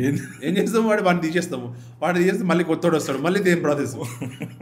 టూ టఫ్ అండి. అంటే మనకు కనిపించినంత ఈజీగా ఉండదు ఎఫ్ఎన్బి. కనిపించిన గ్లామరస్గా, చాలా గ్లామరస్గా ఉంటుంది ఎఫ్ఎన్బి ఇండస్ట్రీ, కానీ అది చూడడానికి అంత మంచిగా ఉన్నట్టు ఉండదు.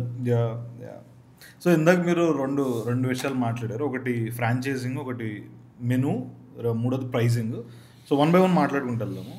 సో కమింగ్ టు మెన్యూ, ఇప్పుడు మెనూ సైకాలజీ అనేది మీరు స్టడీ చేసిందండి over the period of time. So ఇప్పుడు మెనూలో నేను చదివింది ఏంటంటే, ఇప్పుడు బేసిక్గా where your placing your product in your menu place a very important role అని. టాప్ రైట్కి కస్టమర్ ఫస్ట్ చూస్తాడు, దాని తర్వాత డిపెండ్స్, అంటే ఒక ఎఫ్ అనే ప్యాటర్న్లో మన బేసిక్గా మన ఐ అలా మూవ్ అవుతుంటుంది. సో వాట్ అదర్ థింగ్స్ సైకాలజీలో, మెనూ సైకాలజీలో మీరు చెప్పాలంటే? అది వదిలేద్దామండి, సైకాలజీ గురించి వదిలేద్దాం. యా, బేసిక్గా మీరు ఏ రెస్టారెంట్కి పోయినా నిజంగా మెనూ మొత్తం చదువుతారా? లేదు, నెవర్. ఐదర్ ఆ మెనూలో సర్టన్ సెక్షన్స్ కోసం చూస్తాం. అవర్ ఫేవరెట్ అనేది ఉంటుంది. సపోజ్ నువ్వు స్టార్టర్ సెక్షన్ చూస్తున్నావు, అందులో ఏముంటుంది, స్టార్ డిష్ అనేది వేస్తాడు, షెఫ్స్ ఫేవరెట్, షెఫ్ స్పెషల్ అనో వేస్తాడు. ఇది ఫస్ట్ పాయింట్. మీరు చూసినప్పుడు అక్కడే మీరు ఇదే తినాలరా అని ఫిక్స్ అవుతారు. నెంబర్ 2, మనం మోస్ట్ ఆఫ్ ద టైమ్స్ కొత్త రెస్టారెంట్స్కి పోయినప్పుడు మ్యాక్సిమం వెయిటర్ని అడుగుతాం మనం. కరెక్ట్. ఏం చేస్తాము, అరే ఏం బాగుంటుంది చెప్పరా అంటాం. స్పెషల్ ఏంటి మీ దగ్గర, ఏం బాగుంటుంది చెప్పరా అంటాం. కరెక్ట్. మెనూ చదివేంత ఓపిక ఫస్ట్ ఆఫ్ ఆల్ ఏ కస్టమర్కి ఎప్పుడూ లేదండి. మనం ఫస్ట్ ఆల్రెడీ ఏదో తినాలని తెలిసిన రెస్టారెంట్ అనుకోండి, ఆల్రెడీ అదే తినాలని ఫిక్స్ అయ్యి వస్తాం. కొత్తగా వెళ్తున్న రెస్టారెంట్ అనుకోండి, ఐదర్ షెఫ్ స్పెషల్ అంటే రాసి ఉంటే చూస్తాము, ఆర్ ఆడ వెయిటర్ని అడుగుతాం. ఉంటాయి ఇప్పుడు మీరు అన్నట్టు ఎఫ్ ప్యాటర్న్లు, ఆ ప్యాటర్న్లు, ఈ ప్యాటర్న్లు, చాలా ప్యాటర్న్లు ఉన్నాయి, చాలా సైకాలజీ ఉంది. ఫస్ట్ హైయెస్ట్ రేట్ పెడతారు, దాని తర్వాత లోయెస్ట్ రేట్ పెడతారు. సో అవన్నీ ప్యాటర్న్స్ ఉన్నాయి, ఫాలో అవుతారు. 5 స్టార్ హోటల్స్ ఫాలో అవుతాయి, నిజంగా కూడా ఫాలో అవుతాయి, ఆ సైకాలజీ ఫాలో అవుతుంది. కానీ నీ దగ్గరకు వచ్చేసరికి మన కామన్ ఆడియన్స్ మనం మాడుకుంటే మనం చేసే పని ఏంది, ఖచ్చితంగా వెయిటర్ని అడుగుతాం, ఏది బాగుంటుందా మీ దానిలో అని. వాడు ఏది చెప్తే అది వేస్తాం. ఇది కదా. నేను ఇంకో ఇంట్రెస్టింగ్ ఫ్యాక్టర్ చెప్తాను మీకు. నేను యాక్చువల్గా ఇది చెప్పొద్దు ఎఫ్ఎన్బిలో ఉండి, కానీ మీకు చెప్తున్నా. ఓకే. దాని బ్యాక్ ఎండ్ ఒక ప్రాక్టీస్ జరుగుతుంది. మెనూ వెనకాల కాదు. ఇప్పుడు నేను నిన్ను అడిగిన క్వశ్చన్ ఏమని, ఏం బాగుంటుందా అని అడిగిన, కరెక్ట్. దాని బ్యాక్ ఎండ్ ఒక ప్రాక్టీస్ ఉంటుంది. ఓకే. ఏమని, అరే ఏం బాగుంటుంది అంటే ఇదే బాగుంటుంది అని చెప్పు. దానివల్ల రెస్టారెంట్కి 2 అడ్వాంటేజెస్. నెంబర్ 1 కస్టమర్కి కూడా అడ్వాంటేజ్. లిటరల్లీ నెంబర్ 1 అడ్వాంటేజ్ ఏంటి అంటే, మనం ఏది బాగా చేస్తామో అదే చెప్తున్నాడు. ఈ డిష్ ఖచ్చితంగా మనం మంచిగా చేస్తాం కాబట్టి కస్టమర్కి చేయడం వల్ల మనకు ఎటువంటి బాధ లేదు. నెంబర్ 2, వాడు అది చెప్పిండు, వాడు అదే ఆర్డర్ చేసిండు, మనకు తెలుసు ముందే వీడికి చెప్తాడు, వాడు అదే ఆర్డర్ చేస్తాడని. మనం ఫుడ్ రెడీ ఆల్రెడీ ఎక్కువ శాతం అది రెడీ చేసుకొని పెట్టుకుంటాం. సో అది ఫాస్ట్గా టేబుల్ పైకి వెళ్తుంది. కస్టమర్ అడ్వాంటేజ్ కూడా అది మనం చెప్పగానే వాడు అదే ఆర్డర్ చేసిండు, మన దగ్గర ఫుడ్ రెడీ ఉంది, కస్టమర్ టేబుల్ పైకి కూడా చాలా ఫాస్ట్గా వచ్చేసింది, అది వాడు చాలా ఫాస్ట్గా తినిండు. రెస్టారెంట్ బిజినెస్ ఎప్పుడు కూడా కస్టమర్ తొందరగా వెళ్ళిపోవడంలోనే ఉంటుంది. కరెక్ట్. ఏ రెస్టారెంట్ నిన్ను ఎక్కువసేపు కూర్చోవాలనుకోదు. కరెక్ట్. ఏ రెస్టారెంట్ నిన్ను ఎక్కువసేపు కూర్చోవాలనుకోదు. నువ్వు ఎక్కువసేపు కూర్చుంటే వాడికి నష్టం. ఎందుకంటే ఇప్పుడు చూడండి, మీరు లంచ్ టైంకి వెళ్ళిననుకోండి, పీక్ అవర్స్ ఏంది 1:30 నుంచి 2:30, 3 o'clock. ఈ టైం లోపల ఎంత ఎక్కువ మంది కుదిరితే అంత ఎక్కువ మంది సర్వ్ చేయాలి మనం కదా. సో ఇప్పుడు నువ్వు గంట సేపు నువ్వే కూర్చుంటే నువ్వు మళ్ళీ కస్టమర్కి ఎప్పుడు సర్వ్ చేయాలి నేను. సో ఇప్పుడు మీరు గమనించడం లేదు, ఎప్పుడైనా వెయిటర్ వచ్చి, ఇది ప్రాక్టీస్ అండి, వెయిటర్కి ఇచ్చే ప్రాక్టీస్. మీరు ఒక డిష్ అయిపోగానే ఇంకో డిష్ వెంటనే వస్తున్నాడు, ఏం చెప్పాలి, అది అయిపోగానే ఇంకోటి. అంటే ఎంత ఫాస్ట్గా వాడు వచ్చి అడిగితే మీరు ఎంత ఫాస్ట్గా డిసిషన్ తీసుకుంటే ఈ ఫాస్ట్నెస్లోనే మీరు డిసిషన్ తీసుకుంటారు. ఈ డిసిషన్ ఏంది మీకు మెనూ. కొంతమంది ఉంటారు ప్రశాంతంగా కూర్చొని ఎవడేం చెప్పినా వినడు, వాడు ఏం అన్ని ఎక్స్పెరిమెంట్ చేస్తారు. అది తప్పని కాదు, మంచి ఎక్స్పెరిమెంట్ చేస్తారు, అన్ని ట్రై చేస్తారు, పోతారు. మనం మేజారిటీ పీపుల్ ఎట్లుంటారు, వాడు వస్తాడు, వెయిటర్ ఏదో చెప్తాడు, అదే ఆర్డర్ చేస్తారు. దాని తర్వాత కూడా మళ్ళీ ఒక ప్యాటర్న్ అండి, మనం స్టార్టర్ ఆర్డర్ చేస్తాం. ఫ్యామిలీతో పోతే ఏడుకొని కూడా ఒక స్టార్టర్ ఆర్డర్ చేస్తాం. వీళ్ళు start with soup, first soup order చేస్తాం, దాంతో స్టార్టర్ ఆర్డర్ చేస్తాం, దాని తర్వాత అదే రోటీ కానీ కర్రీ కానీ ఆర్డర్ చేస్తాం, లేకుంటే బిర్యానీ ఆర్డర్ చేస్తాం, లాస్ట్ కూడా డెజర్ట్ ఆర్డర్ చేస్తాం. ఇది ఒక ప్యాటర్న్ కదా. రెస్టారెంట్ వెయిటర్కి ప్రాక్టీస్ ఉంటుంది.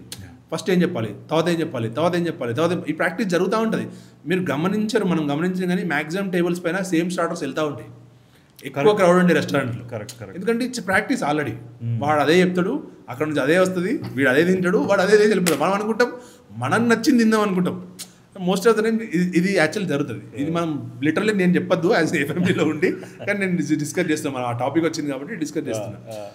ఎవ్రీథింగ్ ప్రీ ప్రాక్టీస్ అండి. మనం ప్రాక్టీస్ చేస్తే ఆపరేషన్స్ అనేది స్మూత్ అవుతుంది, బిజినెస్ అనేది ఎక్కువ జరుగుతుంది. మనం టైం తక్కువ కదా ఇక్కడ. ఎవరు ఇది కాదు, నాకు ఎక్కువ ఉన్న టైంలోనే నేను ఎక్కువ బిజినెస్ చేయాలి. మీకు కూడా క్విక్ సర్వీస్ కావాలి.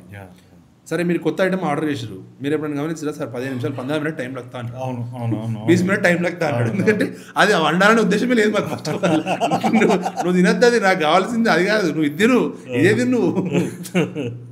ఎక్స్పెరిమెంట్ చేస్తాం మనం బయటకు వెళ్ళి. మనం కూడా నేను బయటకు వెళ్ళి, నేను రెస్టారెంట్కి వెళ్ళి కూడా ఎంత చెప్పినా నేను కూడా అదే ట్రాప్లో పడతా పోయి.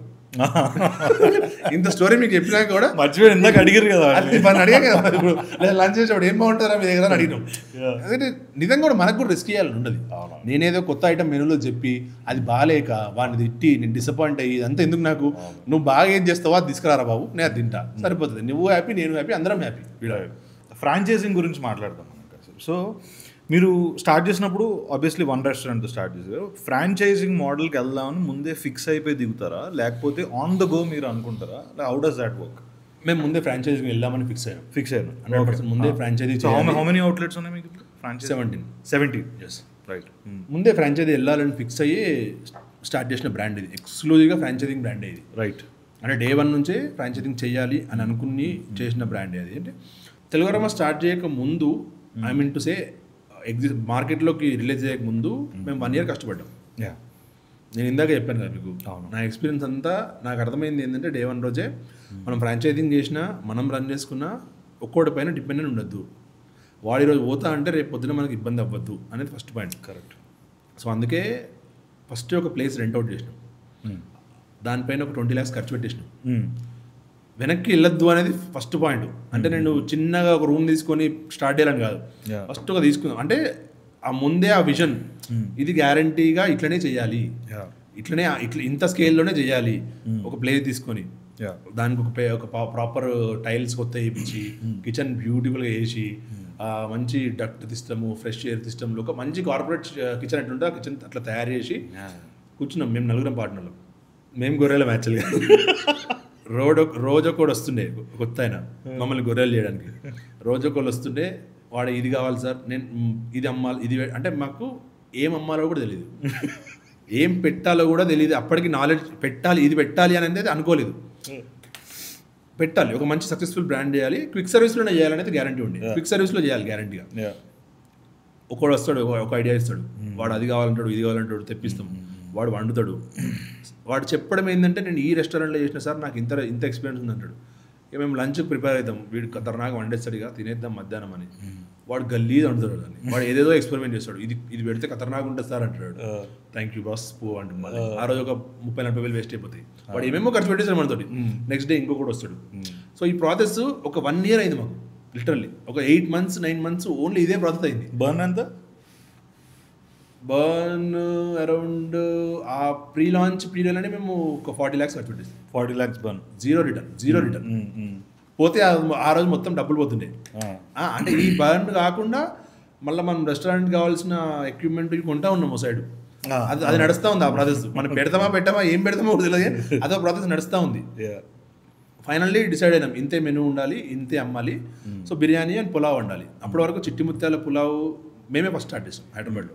చిట్టి ముత్యాల పులావ్ని బేస్గా అమ్మడం మేమే ఫస్ట్ స్టార్ట్ చేసాం. ఓకే. సోఫార్ అంతా అప్పటి వరకు అందరూ బిర్యానీ రైస్ తోటే పుల్ చేస్తుంటే, చిట్టి ముత్యాల పులావ్ బేస్ తోటి స్టార్ట్ చేయడం మేమే ఫస్ట్ స్టార్ట్ చేసాం. పులావులలో మా ట్యాగ్ లైనే biryanis and pulao, Telugu aromas biryanis and pulao. దానికి ఒక స్టోరీ ఉంది యాక్చువల్గా. తెలుగు ఆర్మాస్లో T stands for Telangana, A stands for Andhra. Okay. So ఇది ఫిక్స్ అయినప్పుడు, సో తెలంగాణ నుంచి మనకు ఒకటి కావాలి, సో బగారన్నం ఫిక్స్ పక్కన పెట్టేసి, ఆంధ్ర నుంచి ఏం కావాలి, పలావ్, చిట్టిముద్దల పలావ్, చిట్టిముద్దల స్టైల్ తీసుకుందాము ఆంధ్ర నుంచి. పలావ్ బగారా బేస్, దాని తర్వాత కర్రీస్, మనకి ఏ బేస్ కావాలంటే ఆ బేస్ చూస్ చేసుకుంటాడు. నథింగ్ లైక్ మనకు స్టార్ ఏమంటారు ఏంటది శాండ్విచెస్, ఏంటది శాండ్విచెస్, సబ్వే సేమ్ సబ్వే. మీకు ఏం కావాలో బేస్ రైస్ చూస్ చేసుకోండి, మీకు ఏది కావాలంటే అది తీసుకోండి. అది చేయాలని అప్పుడు ఫిక్స్ అయ్యి ఒక 2 చెఫ్లని చేసి ఓకే మళ్ళీ వాళ్ళతోటి ఐటమ్స్ అన్ని ఫిక్స్ చేయించి కుక్ చేయించి ఒక మసాలా అనేది గ్రైండ్ చేయించి మసాలా ఈ రోజు కూడా మసాలా మా ఒక వన్ ఆఫ్ ద పార్ట్ అని ప్యాక్ చేస్తాడు. సో అది ప్యాక్ చేయించి దాన్ని తోటి చేయాలనేది స్టార్ట్ అయింది. మేము ఫస్ట్ 2018 నవంబర్ 18కి ఫస్ట్ మా గొంపల్లి హోటల్ లాంచ్ చేసాం మేము. ఇట్ వాస్ బూమ్ అండి. అంటే టూ మచ్ ఆ ఏరియాలో everybody started talking about us. ప్రతి ఒక్కరు మా గురించి మాట్లాడడం స్టార్ట్ చేశారు ఆ ఏరియాలో. ఎక్కడికి వెళ్ళినా కూడా అడుగుతున్నారు తెలుగు మస్ మీదే అంట కదా అని. అరే నీ అమ్మ ఇప్పుడే ఇంతమంది తెలిసిపోయిందా, మనం చేసింది ఏం లేదు, మంచి ఫుడ్ పెట్టినాం స్టార్టింగ్లో, ఇప్పుడు కూడా పెడుతున్నాం ఆఫ్కోర్స్. సో చాలా ఫాస్ట్గా అది వచ్చేసింది.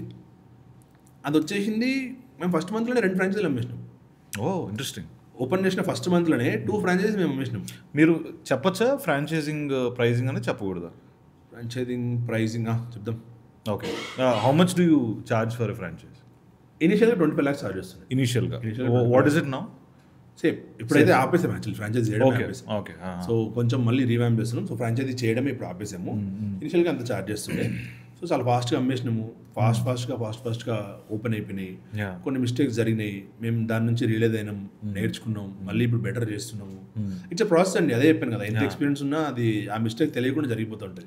టూ మెనీ పీపుల్ ఇన్వాల్వ్ అయినప్పుడు ఖచ్చితంగా ఆ మిస్టేక్ జరుగుతుంది. దాన్ని మళ్ళీ మనం బెటర్ చేయడం. సో మిస్టేక్ అంటే ఇన్ టర్మ్స్ ఆఫ్ క్వాలిటీ, అంటే మీరు వేరే వాళ్ళకి ఫ్రాంచైజ్ ఇచ్చినప్పుడు క్వాలిటీ మీరు వెండర్స్ నుండి తీసుకుంటారా రా మెటీరియల్, లేదంటే మీరే డైరెక్ట్గా వెళ్ళి సోర్స్ చేసుకుంటారా? అండ్ ఎట్లా సోర్స్ చేయడం నిజంగా ఇంపాసిబుల్ అండి. మనం ఖచ్చితంగా వెండర్స్ త్రూనే వెళ్ళాలి. కాకపోతే వెండర్స్ త్రూ బెటర్ క్వాలిటీకి వెళ్తాం అంతే. సో మసాలా సంబంధించింది మంచి వెండర్ ఉంటాడు మన దగ్గర. మిగతా మనకి ఎప్పటికీ అదే ఖచ్చితంగా 4-5 వెండర్స్ ఉండాలండి. ఒకటే వెండర్తో కూడా మనం పాసిబుల్ అవ్వదు.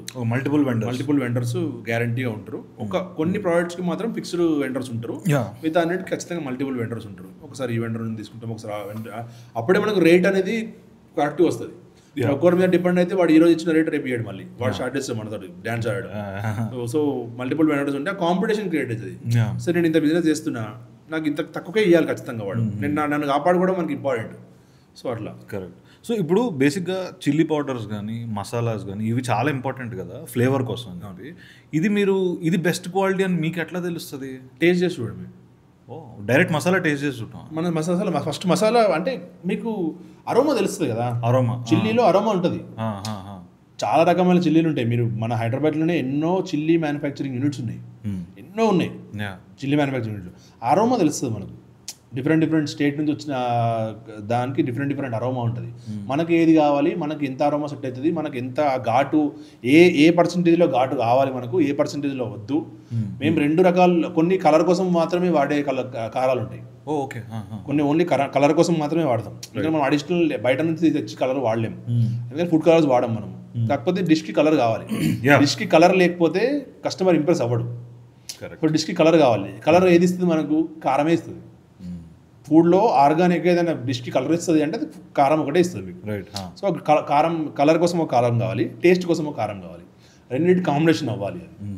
సో అట్లా చేసి ఫార్ములాస్ ఉంటాయి మ్యాక్సిమం. ఇండియాలో ద బెస్ట్ చిల్లీ పౌడర్ ఎక్కడ దొరుకుతుంది మనకి, like in terms of everything? మన గుంటూరే. ఓకే, మన గుంటూరే. కాశ్మీర్ అదే అండి, రీజన్ని బట్టి దాని ఫ్లేవర్ మారుతూ ఉంటుంది.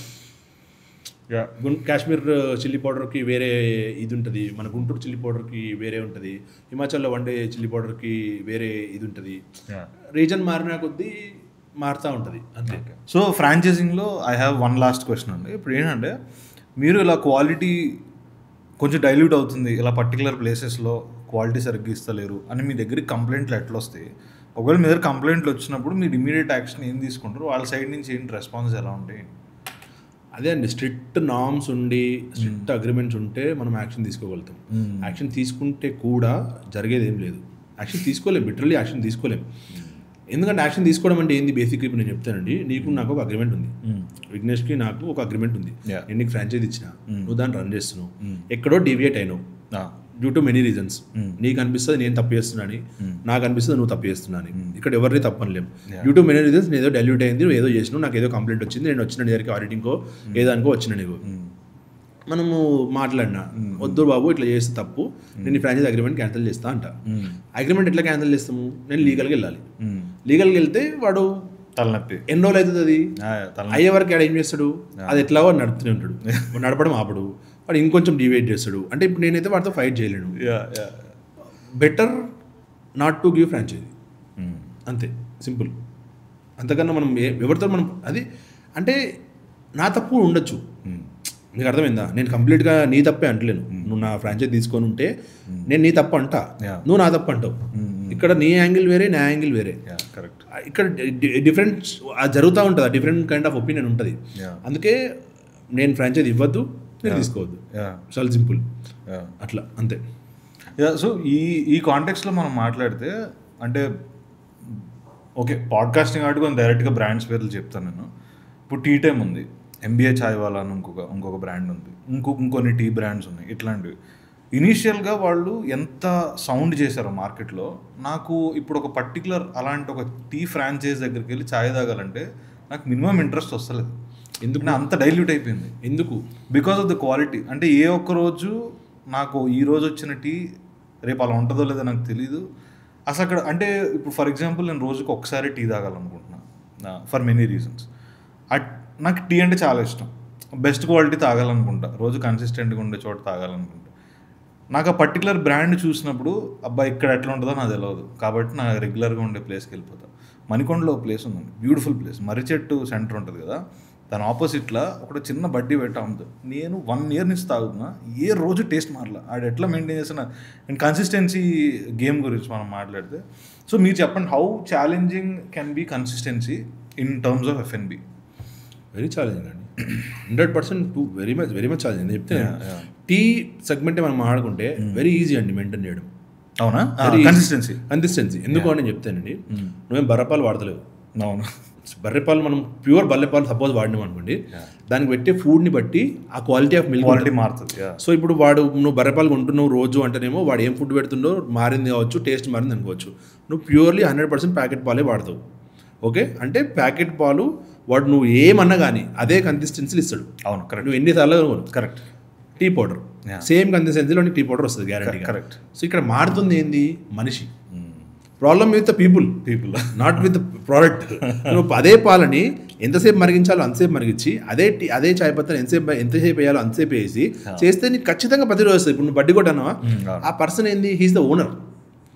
ఆయన ఛాయ్ అమ్మాల రోజు, మంచి ఛాయ్ అమ్మాలి గ్యారంటీ. అట్లా చాలా ఉన్నాయి, మంచి ప్లేసెస్ ఛాయలు అమ్మే ప్లేసెస్ చాలా ఉన్నాయి. వాళ్ళే చేస్తారు ఛాయ్ రోజు, వాళ్ళే చేస్తారు కాబట్టి ఖచ్చితంగా అదే కన్సిస్టెన్సీలో చేస్తారు, అంతలోనే చేస్తారు, బాగుంటుంది. టీ టైము ఇవన్నీ ఏమైంది? 3000 అవుట్లెట్ ఉంది టీ టైము, 3,500 అవుట్లెట్స్. నాకు ఇంకా పెరిగినాయి కావచ్చు. ఇంకా నేను లాస్ట్ టైం ఎప్పుడో చూసినప్పుడు 3,500 అవుట్లెట్స్ యాక్టివ్ ఉన్నాయి.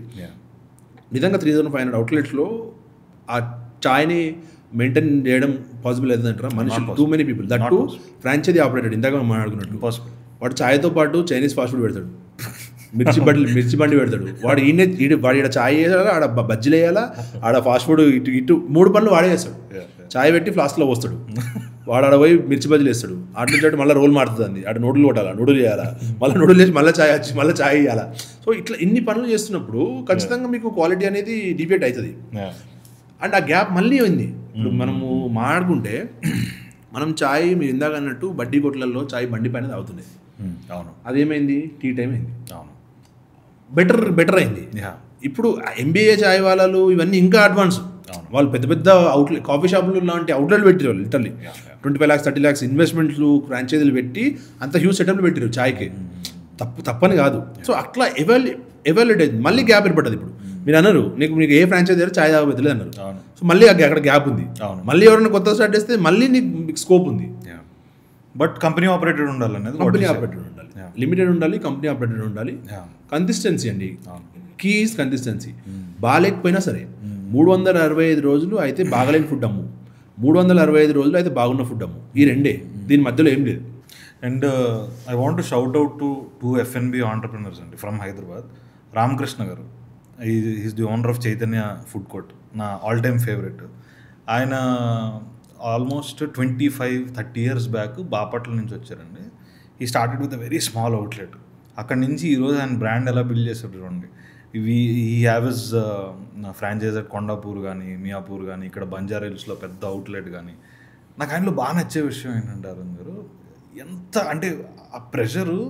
నేను కేపీహెచ్పి దగ్గరికి వెళ్ళి వాళ్ళ అవుట్లెట్ చూస్తే గందరగోళం ఉంటుంది అసలు, టూ మచ్. ఇంకా అది ఓల్డ్ సిటీలో ఉంటుంది. ఆయన ఎప్పుడు కనిపించినా ప్రశాంతంగా ఏదో సాయిబాబాలో నవ్వుతూ ఉంటాడు అనమాట. I don't know how you can do that అంత టెన్షన్లో కూడా. ఆయన ఒకళ్ళు. And big shout out to Baburao garu, this man cafe Niloufer. Amazing. అంటే వాట్ యూ ఫైండ్ అండ్ ఆయన చాయ్ కింగ్ ఎట్లా అయ్యాడు అనుకుంటున్నారు Hyderabad? What is your consistency? Simple. Chaitanya food court అయినా, బాబురావు గారి నీలోఫర్ అయినా కూడా, ప్యారడైస్ అయినా, షాదాబ్ అయినా, ఇవన్నీ లెజెండరీ ప్లేసెస్. కేఫ్ బహార్ అయినా కూడా కన్సిస్టెన్సీ అండి. కన్సిస్టెంట్గా వాళ్ళు లాస్ట్ 2-3 డికేడ్స్ నుంచి ఒకటే పని కంటిన్యూస్గా, అదే పని అంతే ప్రేమతోటి అంతే ప్యాషన్ తోటి చేస్తున్నారు.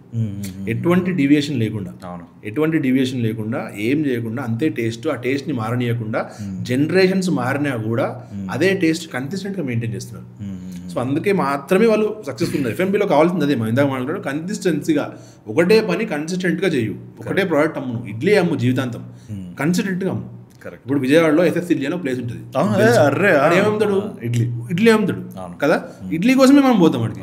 కానీ కన్సిస్టెంట్గా అదే టేస్ట్ మెయింటైన్ చేస్తారు వాళ్ళు. టేస్ట్ మారది, వాళ్ళు ఏం డివేట్ అవ్వరు. అరే ఇడ్లీ నడుస్తుంది కానీ బోండా ఎప్పుడు పెట్టలేడు, ఇడ్లీ నడిస్తే ఇడ్లీ అమ్ముతున్నాడు, మనకు అదే వచ్చు, ఆ పని మాత్రమే చేస్తున్నాడు. సో మనం ఏం చేస్తాము, ఇడ్లీ నడుస్తుంది, రేపు దోశలు కూడా పెడదాం, ఇంకా 10 మంది కస్టమర్లు ఎక్కువ వస్తారు.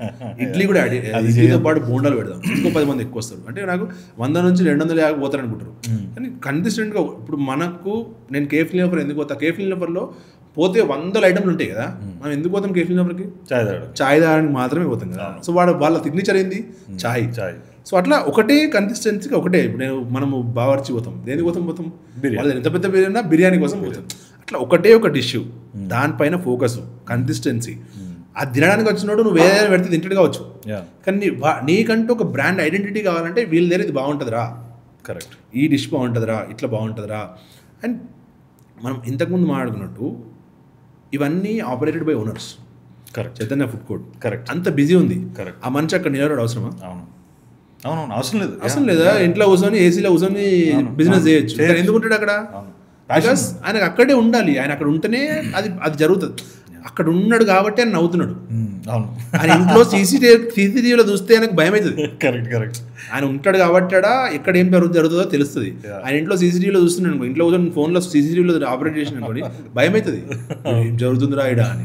సో వాళ్ళు అక్కడే ఉంటారు. ఇప్పుడు మనం కేఫ్ నీలోఫర్ చూస్తే ఆయన చాలా ఇంటర్వ్యూలో చెప్పిండు, చాయ్ పత్తి ఇప్పటికి కూడా నేనే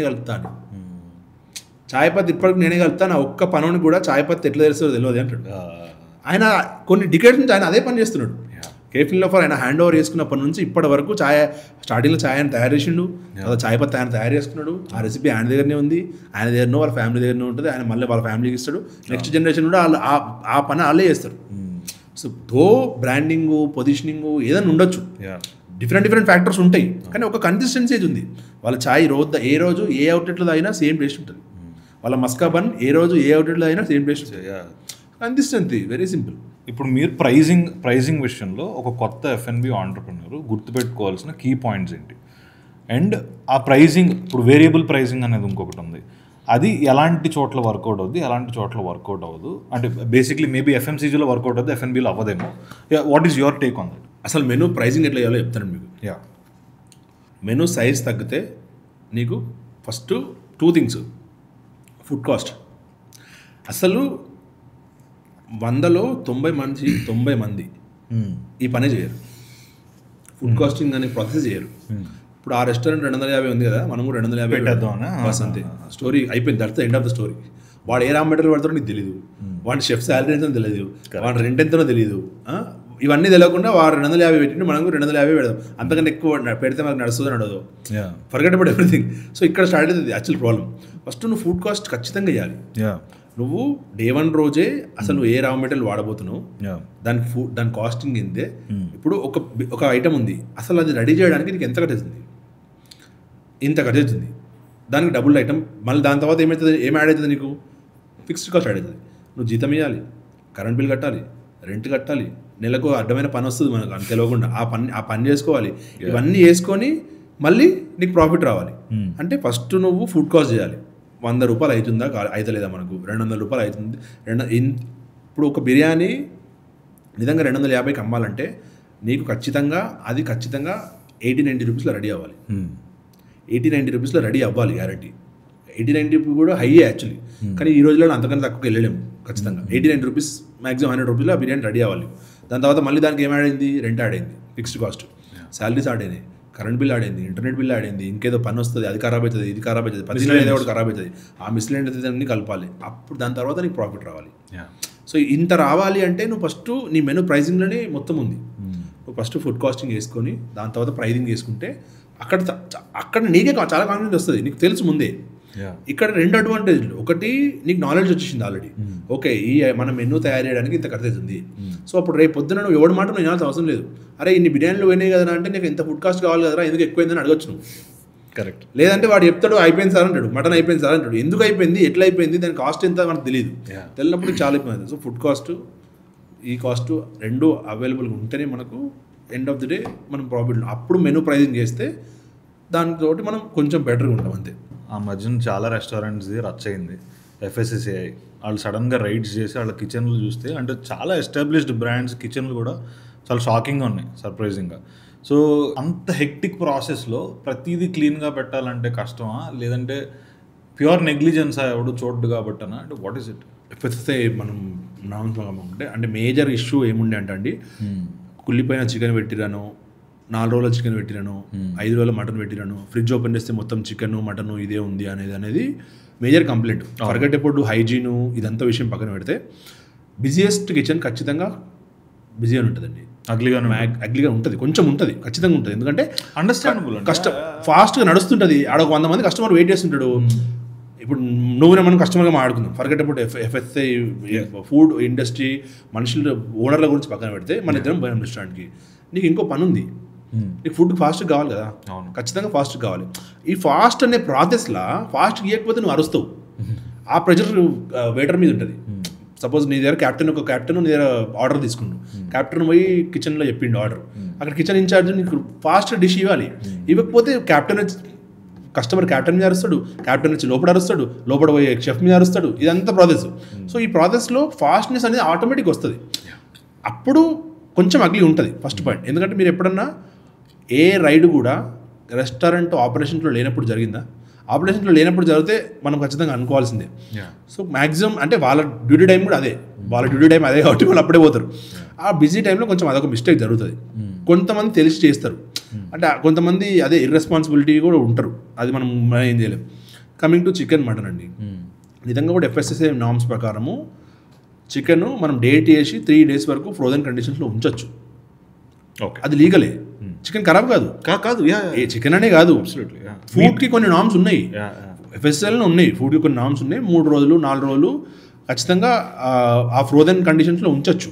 కాకపోతే నువ్వు డేట్ వేసుకోవాలి, ప్రతిదానికి ఎక్స్పైరీ డేట్ అనేది ఉండాలి. నీ కిచెన్లో ప్రతి ఐటమ్కి, ఫ్రిడ్జ్లో పెట్టే ప్రతి ఐటమ్కి ఒక డేట్ స్టిక్కర్ ఉండాలి, ఎక్స్పైరీ డేట్ స్టిక్కర్ ఉండాలి. ఆ స్టిక్కర్ ప్రకారము నువ్వు అది తీస్తావు, బయటకు తీస్తావు. ఆ ఫస్ట్ ఇన్ ఫస్ట్ అవుట్ అనే ప్రాసెస్ ఉంటుంది. ఏదైతే ఫస్ట్ వచ్చిందో అది ఫస్ట్ కంప్లీట్ అవ్వాలి అంతే. ఆ స్టిక్కర్ ఉన్నప్పుడు ఏంటి, మనం పోయి చూసినప్పుడు FSSAI వాళ్ళు వచ్చి చూసినప్పుడు కూడా అవి ఉంటే వాళ్ళు ఏమన్నారు. సో ప్రాబ్లం ఏంటి, అది మేబీ 3 రోజుల చికెన్ అయ్యి ఉండొచ్చు, ప్రాపర్ ఫ్రోజే అయ్యి ఉండొచ్చు.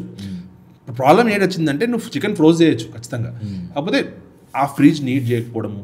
ఇప్పుడు ఏం చికెన్ కమ్స్ విత్ బ్లడ్, ఆ బ్లడ్ ఫ్రిడ్జ్లో పడిపోయినప్పుడు ఆ బ్లడ్ క్లీన్ చేయకపోవడము, లేకుంటే చికెన్ బాక్స్లో పెట్టకుండా అదే కవర్లో అట్లనే ఫ్రోజ్ చేయడము. సో ఇవి కామన్ మిస్టేక్స్ అండి. ఇది ఏమవుతుందంటే lack of knowledge. Okay, purely lack of knowledge. ఇప్పుడు ఎంత ఎక్స్పీరియన్స్, ఎంత మంచి నడిచే రెస్టారెంట్ ఉన్నా, ఇప్పుడు నేను ఇందాక చెప్పినట్టు ఒక నాటు షెఫ్ని మనం డిస్కషన్ అనుకో, వాడికి నాలెడ్జ్ ఎక్కడిది, వాడికి వండడం మాత్రమే తెలుసు కదా, వాడికి నీట్గా పెట్టడము ఇవన్నిటి గురించి తెలియదు. అది ఓనర్స్ రెస్పాన్సిబిలిటీ. హైజీన్ ఉన్నదా లేదా, మంచిగా పెడుతున్నారా లేదా చూసుకోవాల్సిన ఓనర్ రెస్పాన్సిబిలిటీ. దాని మధ్యలో store manager responsibility, or restaurant manager responsibility, పెద్ద రెస్టారెంట్లో GM రెస్పాన్సిబిలిటీ, షెఫ్ కూడా రెస్పాన్సిబిలిటీ ఉంటాడు. కానీ ఇప్పుడు మంచి ఎడ్యుకేటెడ్ షెఫ్ ఉన్నాడు అనుకోండి, వాళ్ళే మెయింటైన్ చేసుకుంటారు గ్యారంటీ. ఇట్లాంటి వాళ్ళు ఉన్నప్పుడు ఖచ్చితంగా ఇలాంటి ప్రాబ్లమ్స్ గ్యారంటీ వస్తాయి. అండ్ మనం పెద్ద రెస్టారెంట్స్, ఇప్పుడు మనం ఫేమస్ రెస్టారెంట్స్ అన్నాం, వాళ్ళ బిజినెస్ ఏ రేంజ్లో ఉంటుంది. ఒక రోజులో ఎన్ని వేల కిలోలు 100 కిలోలు మీట్ అమ్ముతారు వాళ్ళు. సో ప్రాసెస్ నడుస్తూ ఉంటుంది, ఆ ప్రాసెస్లో అది జరుగుతూ ఉంటుంది. అది మనం చెప్పలేము, అది కస్టమర్ తప్ప, ఓనర్ తప్ప, నువ్వు అక్కడ లేకుంటే ఎవరు తప్ప అనేది మనం జడ్జ్ చేయలేం. సిచ్యువేషన్ అది అంతే, దానికి మనం ఖచ్చితంగా జడ్జ్ చేయలేం. ఎఫ్ఎస్సిఐ గురించి నాకు ఇంకొకటి షాకింగ్ విషయం ఏంటో తెలుసా, మీరు కొన్ని రీల్స్ చూసి ఉండొచ్చు. ఇప్పుడు బేసిక్గా ఏంటంటే ఒక పర్టికులర్ ప్రోడక్ట్ ఏదో ఉంటుంది, ఎఫ్ఎంసీజీ ప్రోడక్ట్ ఉంటుంది, వెనకాల న్యూట్రిషన్ వాల్యూస్ ఉంటాయి. ప్రోటీన్ దగ్గర అది ఒక చిన్న చాక్లెట్ ఏదో అయ్యి ఉంటుంది, ప్రోటీన్ దగ్గర 52 grams 60 grams అని ఉంటుంది. ఇట్ ఈస్ ఇంపాసిబుల్, లైక్ అది అసలు జరగని పని. కానీ మీరు అది చూడండి, అది ఇప్పుడు ఫన్ ఎలిమెంట్ అయిపోయింది. It is actually a very serious issue. I don't no ఎవరు చూస్తారో ఏంటో నాకు తెలియదు, కానీ బట్ ఐమ్ జస్ట్ సేయింగ్. ఇప్పుడు అసలు ఎంతమంది యాక్చువల్గా ఎఫ్ఎంసీజీ ప్రోడక్ట్స్ని బయటికి తీసుకెళ్ళి ల్యాబుల్లో టెస్టింగ్ చేసి వాటి కరెక్ట్ న్యూట్రిషన్ వాల్యూస్ వేస్తున్నారు అనేది $1 million క్వశ్చన్. మేము ఇదంతా చేస్తున్నప్పుడు ఆ మధ్యలో ఉన్న మీడియేటర్ ఉంటాడు, నవ్విండి మమ్మల్ని చూసి, మీరు ఎందుకు ఇంత కష్టపడుతున్నారు, మేము చేసి పెడతాం అంటున్నాడు ఆడు. రేపు నువ్వు బాగానే ఉంటావురా, మా దగ్గర 100 కోట్లు లేవు, వాళ్ళు వచ్చి మా మీద పడితే మేము చావాలని చెప్పి మేము చేస్తున్నాం. అంటే దిస్ షాక్డ్ మీ అండి రియలీ. అంటే మనం ఈరోజు ప్యాకేజ్డ్ ప్రోడక్ట్స్ ఏవైతే తింటున్నామో అసలు అది టెస్టింగ్ జరిగిందా, లేదంటే ర్యాండమ్ వాల్యూస్ వేసేసారా, అసలు ఇంగ్రీడియంట్స్లో ఏది ఉంది ఏది లేదని కూడా తెలియదు మనకి. ఇట్స్ కంప్లీట్లీ కన్జ్యూమర్ అవేర్నెస్ అండి. కన్జ్యూమర్ అవేర్నెస్ నేను ప్రోడక్ట్ తింటున్నా అంటే you have to be responsible కదా, నీ బాడీకి నువ్వు ఇస్తున్నావు. కరెక్ట్. అదే ఇప్పుడు మళ్ళీ ఇక్కడ ఎవరిని మనం బ్లేమ్ చేయలేం. కరెక్ట్. ఇప్పుడు ఇంత 100 కోట్ల మంది అవును ఒక ప్రోడక్ట్ బయటకు వచ్చింది, నువ్వు కొనుక్కొని తింటున్నావు దాన్ని, ఆ లేబుల్ చదవాల్సిన రెస్పాన్సిబిలిటీ ఎవరిది? నీదే, ఖచ్చితంగా నీదే. నీకు చదవలేవు, ఫస్ట్ ఆఫ్ ఆల్ నువ్వు చదవలేవు, ఎవడో ఫైండ్ అవుట్ చేసిండు. ఫైండ్ అవుట్ చేసినప్పుడు మనం అందరం తిట్టడం మొదలు మోసం చేసిండ్రా. ఫస్ట్ రెస్పాన్సిబిలిటీ ఖచ్చితంగా అందరం రెస్పాన్సిబుల్ ఉండాలండి. ఇది ప్రాబ్లమే అది మన అందరితోటి. మనం ఎవ్వరం రెస్పాన్సిబుల్ ఉన్నాం, కానీ వేరే వాడు రెస్పాన్సిబుల్ ఉండాలనుకుంటాం. నేను ఉండా, కానీ నా ముంగటోడు గ్యారెంటీ రెస్పాన్సిబుల్ ఉండాలి, లేకపోతే నేను ఊరుకోండి, అసలే నాకు నచ్చదు అది. ఆ ప్రాబ్లం మనకు ఆడొస్తుంది. నేను లేబుల్ చదివినా నాకు అది ఫస్ట్ అర్థం కాదు. ఇప్పుడు మనము అది నాకు అర్థం చేయాల్సిన మనిషి ఎవరు? దానికి ఒక డిపార్ట్మెంట్ ఉండాలి, వాడు నాకు అర్థం చేయాలి. అరే బాబు నీకు ఇది ఎవరు చేయరండి, అది ఇంపాసిబుల్ అండి, చేయరు అంటే ఇంపాసిబుల్. అది నీకు నిన్ను ఎడ్యుకేట్ చేయడం అనేది ఇంపాసిబుల్. ఖచ్చితంగా ఎడ్యుకేటెడ్ నీకే ఉండాలి. ఫస్ట్ ఆఫ్ ఆల్ అమ్మేటోనికి రెస్పాన్సిబిలిటీ ఉండాలి, కొనడానికి రెస్పాన్సిబిలిటీ ఉండాలి. ఎవ్రీబడి అండి, ప్రతి ఒక్కరు రెస్పాన్సిబిలిటీ ఉన్నప్పుడే ఒక ప్రాసెస్ అనేది జరుగుతుంది. ఇప్పుడు మీరు అన్నట్టు మీరు ఒకరు బ్రోకర్ని కలిసిండు, వాడికి కూడా రెస్పాన్సిబిలిటీ ఉండాలి. అరే నేను ప్రాపర్గా చేసిస్తా, ప్రోడక్ట్ ప్రాపర్గా వస్తుంది, కస్టమర్ మంచిగా ఉంటాడు, ఓనర్ మంచిగా ఉంటాడు, అందరు బాగుంటారు, రేపు పొద్దున అయినా నాకు ఇబ్బంది లేదా అనే రెస్పాన్సిబిలిటీ వాడికి ఉండాలి. వాడు ఫ్లోలో ఉంటాడు, వాడు నువ్వు నీకు సర్వ్ చేయాలి, వాడిని సర్వ్ చేయాలి, అందరికి సర్వ్ చేయాలి, వాడికి కూడా అర్జెన్సీ, వాడికి డబ్బులు కావాలి, వాడు మెల్లగా వేసుకుంటే వస్తుంటే నువ్వు ఒప్పుకో. సపోజ్ వాడు పాపం మంచోడు ఉన్నాడు అనుకో, వాడు వర్స్ట్ కేసులో వాడు మంచోడు వచ్చిండు, వాడేమంటావు నువ్వేమంటావు వచ్చి, అరే గింత టైం నాకు 2 నెలలు వేయిస్తాను అని చెప్పి వాడి దగ్గర నుంచి వెళ్ళిపోతాయి. సో ఇదంతా హోల్ సిస్టమ్ ప్రాబ్లం, అది మనుషుల ప్రాబ్లం. అది మనం మార్కెట్లో టూ మెనీ ప్రోడక్ట్స్ ఆర్గానిక్ అని అమ్ముతున్నారు. అదేలే ఎన్ని ఆర్గానిక్ అందులో ఎవరు చెక్ చేస్తున్నారు? ఇప్పుడు అది కన్జ్యూమర్ తప్ప ఎవరు తప్పు? ఇప్పుడు ఆ ఆర్గానిక్ అనే అవేర్నెస్ మనకి ఎట్లా వచ్చింది? టూ మెనీ రీల్స్ చూసినాము, టూ మెనీ ఇంటర్వ్యూస్ చూసినాము. ఇదంతా నేరేటివ్ బిల్డింగ్ అండి. అంటే ఎవ్రీథింగ్ నేరేటివ్ అండి. ఎవ్రీథింగ్ మీరు కొనే ప్రతి ఐటము మిమ్మల్ని ప్రిపేర్ చేసారు దానికి. మా మమ్మీ Tier 2 సిటీలో ఉంటుంది, ఆమె నాకు ఫోన్ చేసి ఒక బ్రాండ్ నూనె, గానుగ నూనె, అది నాకు ఆర్డర్ పెట్టరా అని అడిగింది. అంటే ఆ స్టేజ్ వరకు అవేర్నెస్ జరిగింది. ఈ ఆర్గానిక్ అనేది మంచిదే. నేనే చెప్తాను ఎగ్జాంపుల్, మా అమ్మ వాళ్ళకి కొనిచ్చిన ఒక కైండ్ ఆఫ్ రైస్ కొనిచ్చిన నేను, మా నాన్నకు షుగర్ ఉందో ఏదో ఉందో అంటే కొనిచ్చినాక నేను 2 నెలలకు ఇంటికి పోయినా, అది ఏమైంది అంటే బాగాలేదురా అంటే. అంటే కొన్నాము, అట్లనే ఉంది, అవేర్నెస్ వల్ల కొన్నాము ప్రోడక్ట్. సో మేజర్ మన బిహేవియర్ బట్టి మార్కెటింగ్లో చాలా ఇంపార్టెంట్ టర్మ్ ఉంటుంది, బిహేవియర్.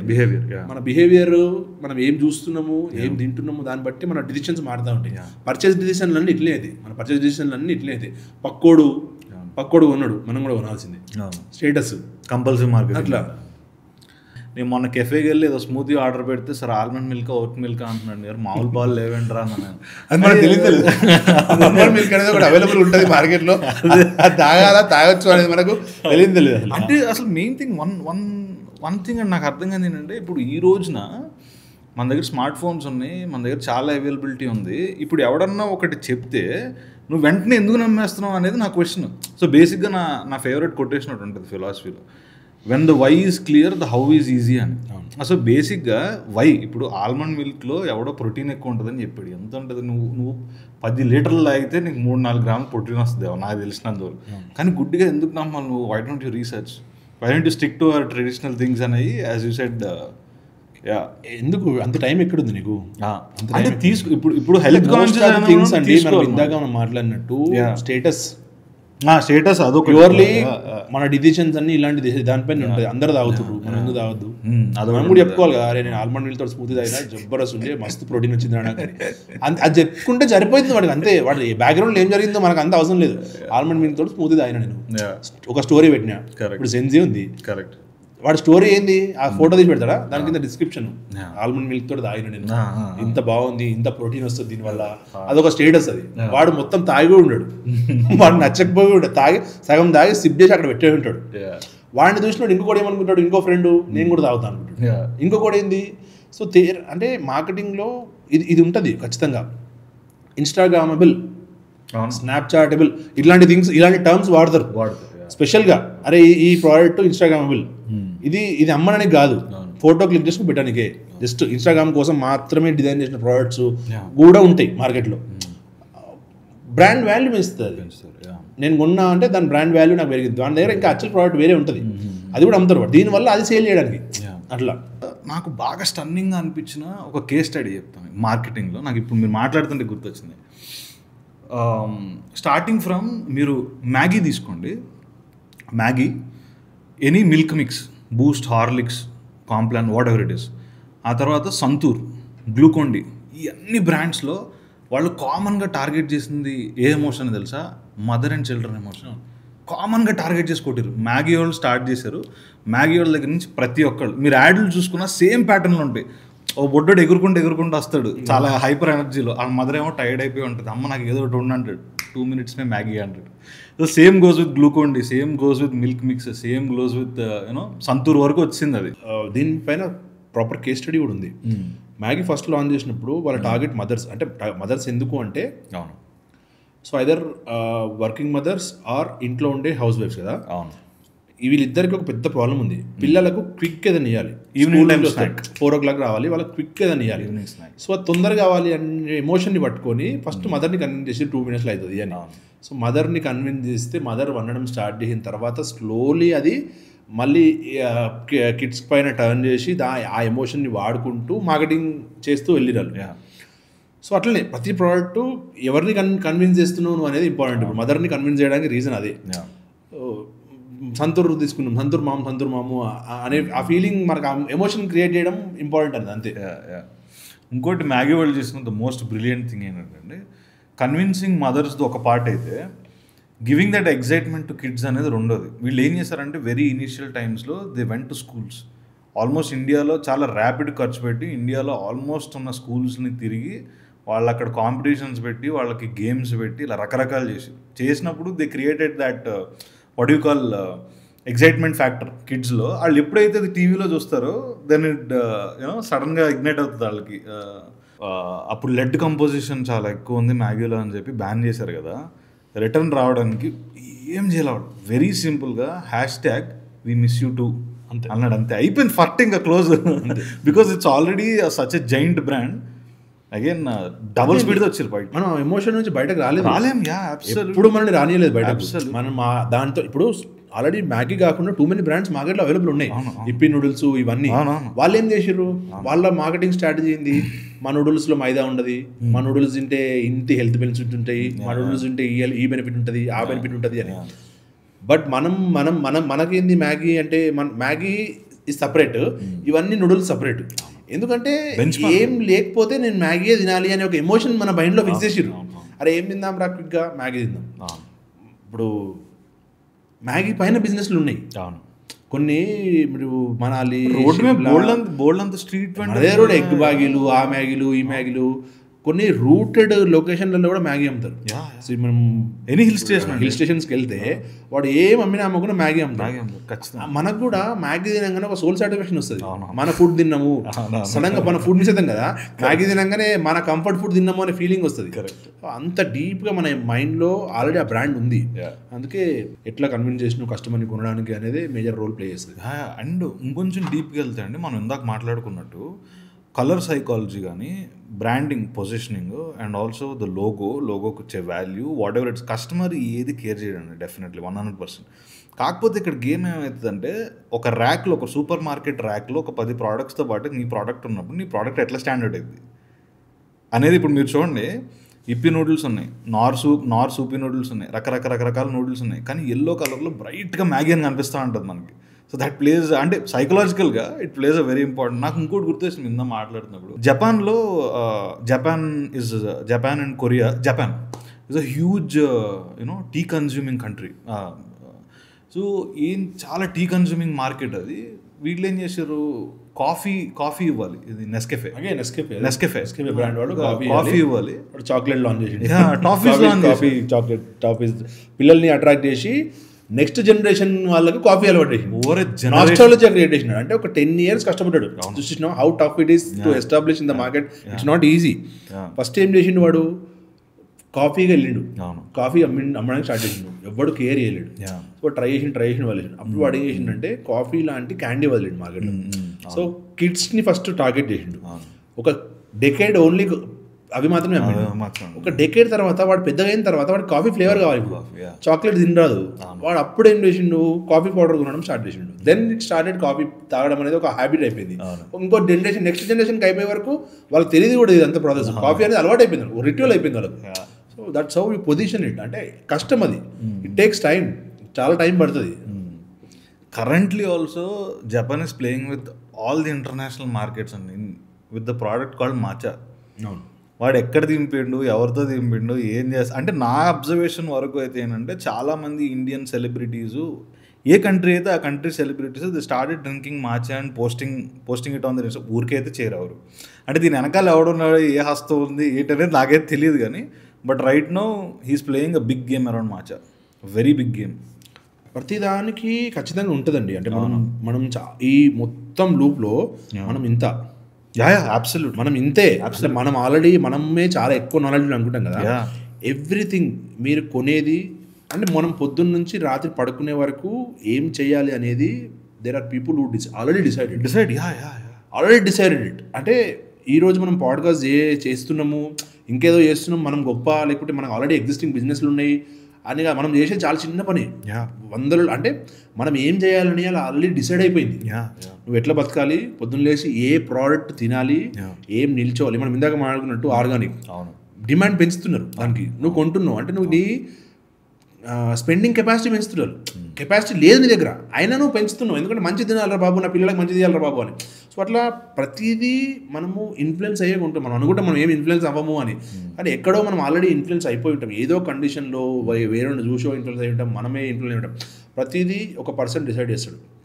మనం సింపుల్ అండి, మనం చేసే పనులు మాట్లాడుకుందాం. నారేటివ్ బిల్డింగ్, మనం చేసే పనులు మాట్లాడుకుంటే ఇన్స్టాగ్రాము, ఫేస్బుక్, వాట్సాప్, ఓకే, మనము మన ఫోన్లో ఇవి రోజు ఖచ్చితంగా వాడే యాప్లు, ప్రతి ఏజ్తో సంబంధం లేకుండా.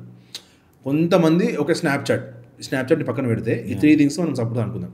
యూట్యూబ్ ఒకటి, ఈ 4 things ఉన్నాయి మార్కెట్లో. సోషల్ మీడియా నువ్వు ప్రతిరోజు గ్యారంటీగా వాడుతావు. ఇప్పుడు ఇందులోనే గేమ్ ఉంది. అంటే నువ్వు ఏం చూడాలి, ఎందుకు చూడాలి, ఏ టైంకి చూడాలి, ఏం కొనాలి, ఇందులోనే డిసైడ్ అవుతుంది. ఒక యావరేజ్గా ఒక మనిషి 5 hours మినిమం స్పెండ్ చేస్తుంది సోషల్ మీడియాలో. ఇప్పుడు సపోజ్ మెటా ఉంది, meta company, Facebook, Instagram, WhatsApp. నీకు వాట్సాప్లో నువ్వు ఏం చేస్తున్నావు వాడికి తెలుసు. వాట్సాప్ నుంచి ఎటు పోతున్నావు, ఫేస్బుక్ పోతున్నావు, ఫేస్బుక్ నుంచి ఇన్స్టాగ్రామ్ పోతున్నావు. ఇదంతా వాడికి ప్యాటర్న్ తెలుసు, ఈ లూప్ అంతా తెలుసు. అంటే నీ గురించి ప్రతి విషయం తెలుసు వాడికి. నీకు ఏం ఇష్టమో తెలుసు, నువ్వు పొద్దున్న లేచి ఏం చేస్తావో తెలుసు, నీ ఫోన్ నువ్వు ఏం కొంటున్నావో తెలుసు, ఏం తింటున్నావో తెలుసు వాడికి ప్రతిదీ. అప్పుడు అది డేటా. సోషల్ డైలమా అని ఒక డాక్యుమెంటరీ ఉంటుంది చూసారు. అవును, దట్ ఈస్ ఈ డేటా తోటి వాడు ఏమన్నా చేయగలుగుతాడు. Data is very much important. అంటే మీరు ఆల్రెడీ ఇంతకుముందు అది కూడా చాలాసార్లు వైరల్ అయింది. గూగుల్ CEO సుందర్ పిచాయ్ అని ఇంకా మార్క్ జుకర్బర్గ్ని ఇద్దరిని కోర్టులో కూర్చోబెట్టి ఎగ్జామిన్ చేశారు సెనేటర్. మీరు డేటా తీసుకుంటుర్రా, ఏం చేస్తుర్రు అని. వాళ్ళు ఒప్పుకున్నారు లైవ్గా, అవును తీసుకుంటున్నాము, కానీ మిస్యూజ్ చేయట్లేదు, దీనికి వాడుకుంటున్నాము అనే ఉద్దేశంతో. సో నీ డేటా అంతా వాళ్ళ దగ్గర ఉంది. అంటే నువ్వు ఏం చేస్తున్నావు అనేది అబ్సల్యూట్లీ నీ కంట్రోల్లో లేదు. నువ్వు ఏం చేస్తున్నావు, ఏం చేయబోతావు అనేది అబ్సల్యూట్లీ నీ కంట్రోల్లో లేదు. ఎవ్రీథింగ్ ఆ ఫ్లోలో ఆల్రెడీ డిజైన్ చేసిన ఫ్లోలో మనం వెళ్తున్నాం అంతే. టూ మచ్ మనీ ఇన్వాల్వ్ అయ్యి ఉంది, టూ మచ్ ఇది ఇన్వాల్వ్ అయ్యి ఉంది. సో అట్లా జరుగుతుంది మన లైఫ్.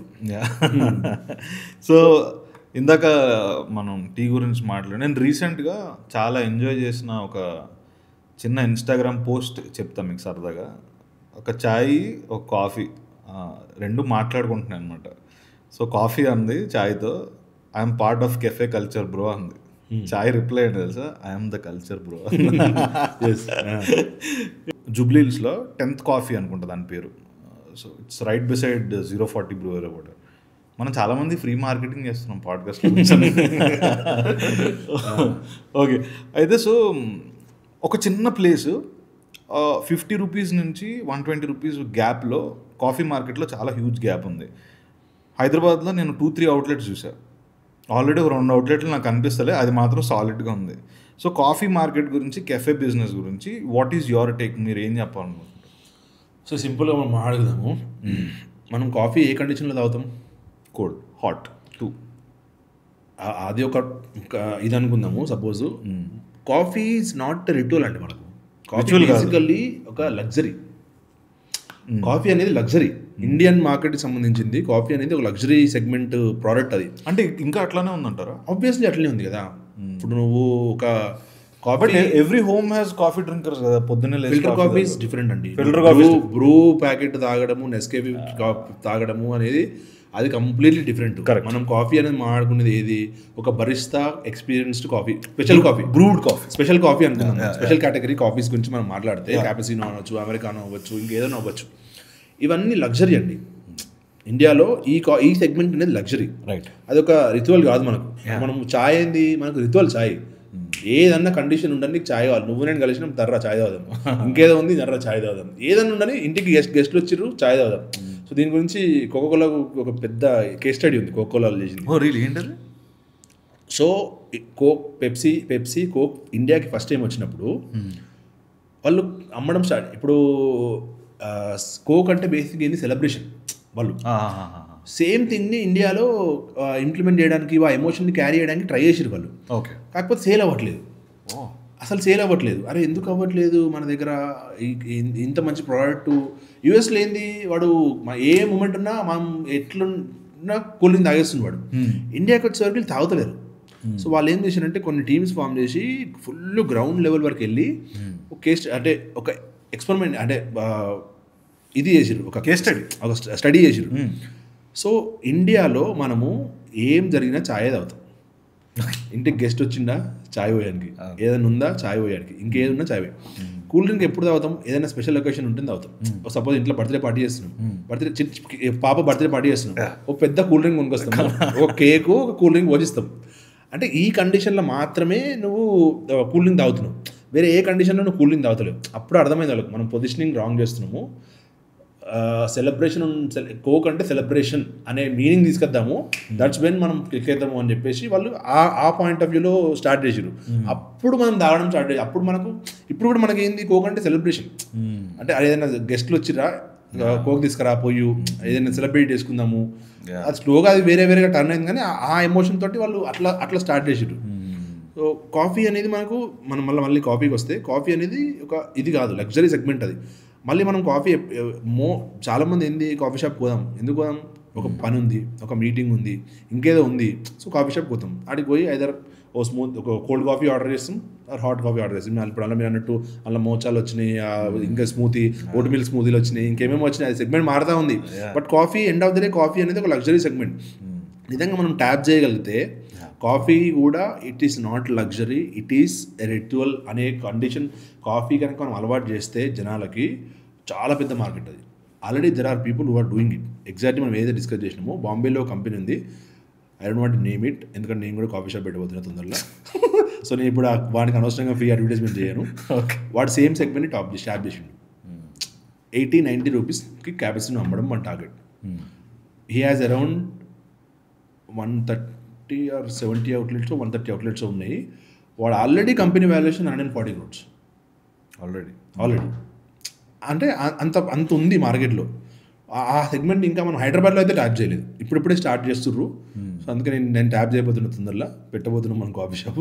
అసలు total Hyderabad F&B market cap అని అడిగితే do you have a rough approximate figure? చూడాలి, తెలియదు. చాలా పెద్ద ఉంటుంది, ఎనీవే చాలా పెద్ద ఉంటుంది. 5,000 crores 6,000 crores అనుకోవచ్చా? ఉండొచ్చు.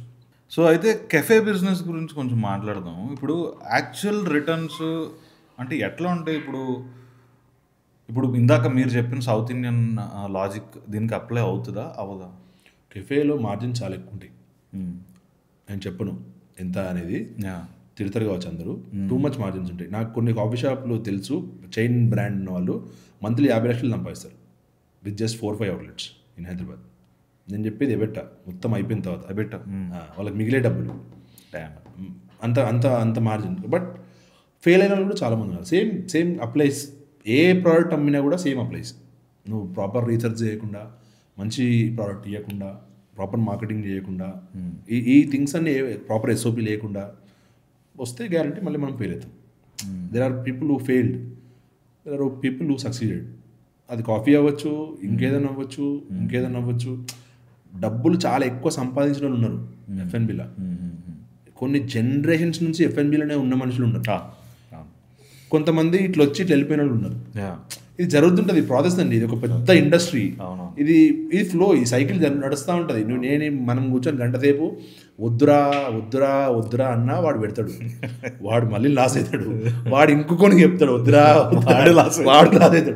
అంటే ఒక సామెత ఉంటుంది, చెప్తే వినకపోతే చెడంగా చూడాలరా అని.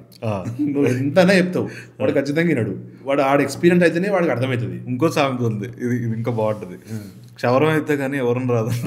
అంతే కదా, మనం గుండు పట్టించుకునేదాకా తెలియదు కదా. ఆ బాధ అనేది మనం అనుభవిస్తేనే మనకు అర్థమవుతుంది. కరెక్ట్. కొన్ని కెఫేస్ ఉన్నాయి బెంగళూరులో, గోవాలో కొన్ని కెఫేస్ ఉన్నాయి. కాఫీతో పాటు దే సెల్ క్లోత్స్, కాఫీతో పాటు they sell some antiques. So ఇలాంటివి హైదరాబాద్ మార్కెట్లో do you think they will work? If you think they will work, what can we do? 1-2 స్ట్రాంగ్గా చెప్తా అండి. ఇది వర్కౌట్ అవుతుంది అనేది 100% మనం చెప్పలేదు. ఏది చెప్పలేదు. Correct. Until unless you try out, experiment. నువ్వు ట్రై చేసి ఎక్స్పెరిమెంట్ చేసే వరకు ఇది ఖచ్చితంగా వర్కౌట్ అవుతుంది, ఇది వర్కౌట్ అవ్వదు అని మనము ఎప్పుడు చెప్పలేము. కరెక్ట్. ప్రతిదీ ఇప్పుడు మనము సక్సెస్ అయిన చాలా విషయాలు ఆన్లైన్లో ఎవడరా సూపర్ మార్కెట్లో ఇది కొనేది అంటారు. ఆన్లైన్లో అమెజాన్ ఎన్ని డెకేడ్స్ కష్టపడ్డదండి ఈ రేంజ్లో వాళ్ళు ఉండడానికి. వాడు బుక్స్ అమ్ముతుండే ఫస్ట్ ఒకటి స్టార్ట్. వాడు బుక్స్ అమ్మేటప్పుడు అందరూ అన్నట్టు ఆన్లైన్లో ఎవడరా బుక్ కొనేది అని. ఇప్పుడు ప్రతిదీ ఆన్లైన్లో కొంటున్నాం. ఎంత లాంగ్ విజన్ అది. కొంటాడు వాడు బుక్స్ వరకే ఫస్ట్ అనుకొని ఉండొచ్చు. అది ఎవాల్వ్ అయింది, ఒకటి ఎవాల్వ్ అయితే వచ్చింది. ఆన్లైన్లో ఫుడ్ డెలివరీ మనం చేస్తాం అనుకున్నాం. ఎవరికైనా పిచ్ చేస్తే కూడా స్టార్టింగ్లో వాళ్ళు ఏమని ఉంటారు, ఆన్లైన్లో ఎవరైనా ఫుడ్ చేసేది అందరూ వేడివేడిగా తినాలనుకుంటారు కదా అంటారు. బేసిక్ ఇది ఎక్స్పీరియన్స్, మన ఫుడ్లో ఏంది ఎక్స్పీరియన్స్ చేసేది హాట్ ఫుడ్ తినడం. ఆన్లైన్లో ఎవరైనా నీకు ఫుడ్ ఆర్డర్ చేసేది అంటారు. సక్సెస్ అయింది. అంటే ఏదైనా మనం ఎక్స్పెరిమెంట్ చేసేదాకా తెలీదు. ఇప్పుడు మన హైదరాబాద్ మార్కెట్లో కొన్ని ప్లేసెస్ ఉన్నాయి, కాఫీ కమ్ కోవర్కింగ్. అవును, అక్కడ కాఫీ ఇస్తాడు సఫిషియెంట్గా, నీకు రీఫిల్ చేసుకోవచ్చు. దాంతోపాటు కోవర్కింగ్ ఇది ఉంటుంది. అది కూడా అంతే, ఎక్స్పెరిమెంట్ చేసారు, వర్కౌట్ అయింది, కొన్ని ఫెయిల్ అయినాయి. అట్లా కాఫీలో అది ప్రతి దానిలో ఎవ్రీథింగ్ ఎవాల్వ్స్ అండి. ఎవాల్వ్ అయ్యి మళ్ళీ రిటర్న్ అవుతుంది. ఇట్లా ఇది సర్కిల్, అంటే భూమి ఎట్లా తిరిగినట్టు అట్లా తిరుగుతుందని నేను స్ట్రాంగ్గా ఫీల్ అవుతా. ఎందుకు అంటే మనం ఒకప్పుడు బూట్ కట్ పాయింట్లు వేసుకుంటుండే. ఇప్పుడు మనం ఏదైతే యాంకిల్ లెంత్లు ఇవన్నీ వేసుకున్నామో అది బూట్ కట్ కన్నా ముందు ఫ్యాషన్. కొత్తగా ఎవడు ఇన్వెంట్ చేయలేడు. బూట్ కట్ వచ్చింది, యాంకిల్ లెంత్ పోయినాయి. ఇప్పుడు మళ్ళీ బూట్ కట్ పోయింది, మళ్ళీ యాంకిల్ లెంత్ వచ్చినాయి. మళ్ళీ ఇప్పుడు బూట్ కట్లు వస్తున్నాయి, బ్యాగీ ప్యాంట్లు వస్తున్నాయి, మళ్ళీ ఫుల్ లెంత్ టీషర్ట్లు వస్తున్నాయి, షార్ట్ లెంత్ టీషర్ట్లు వస్తున్నాయి.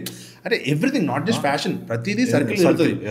అది అట్లా తిరుగుతుంది. ఇప్పుడు మనము ఎవాల్యుయేషన్ గురించి మాట్లాడితే ఫస్ట్ బడ్డీ కొట్లు ఉంటుండే, చిన్న బడ్డీ కొట్లు, కిరాణా షాపులు చిన్నవి ఉంటుండే. అవి కిరాణా షాపులు అయినాయి. కిరాణా షాపులు హోల్సేల్ కిరాణా షాపులు అయినాయి. అవి సూపర్ మార్కెట్లు అయినాయి.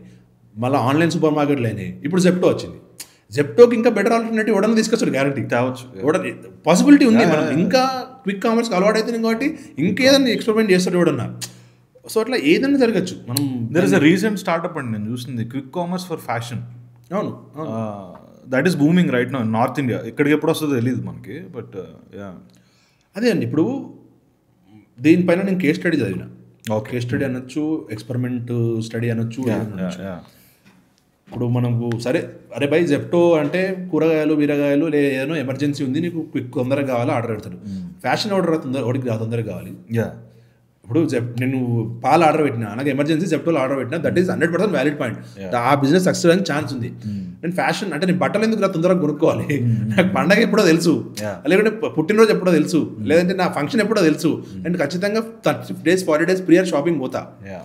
ఇది ఆ లాంచ్ అయిన తర్వాత మాట్లాడిన మాటలు, కానీ ఇప్పుడు అది భూమి అవుతుంది, జనాలు కొంటున్నారు.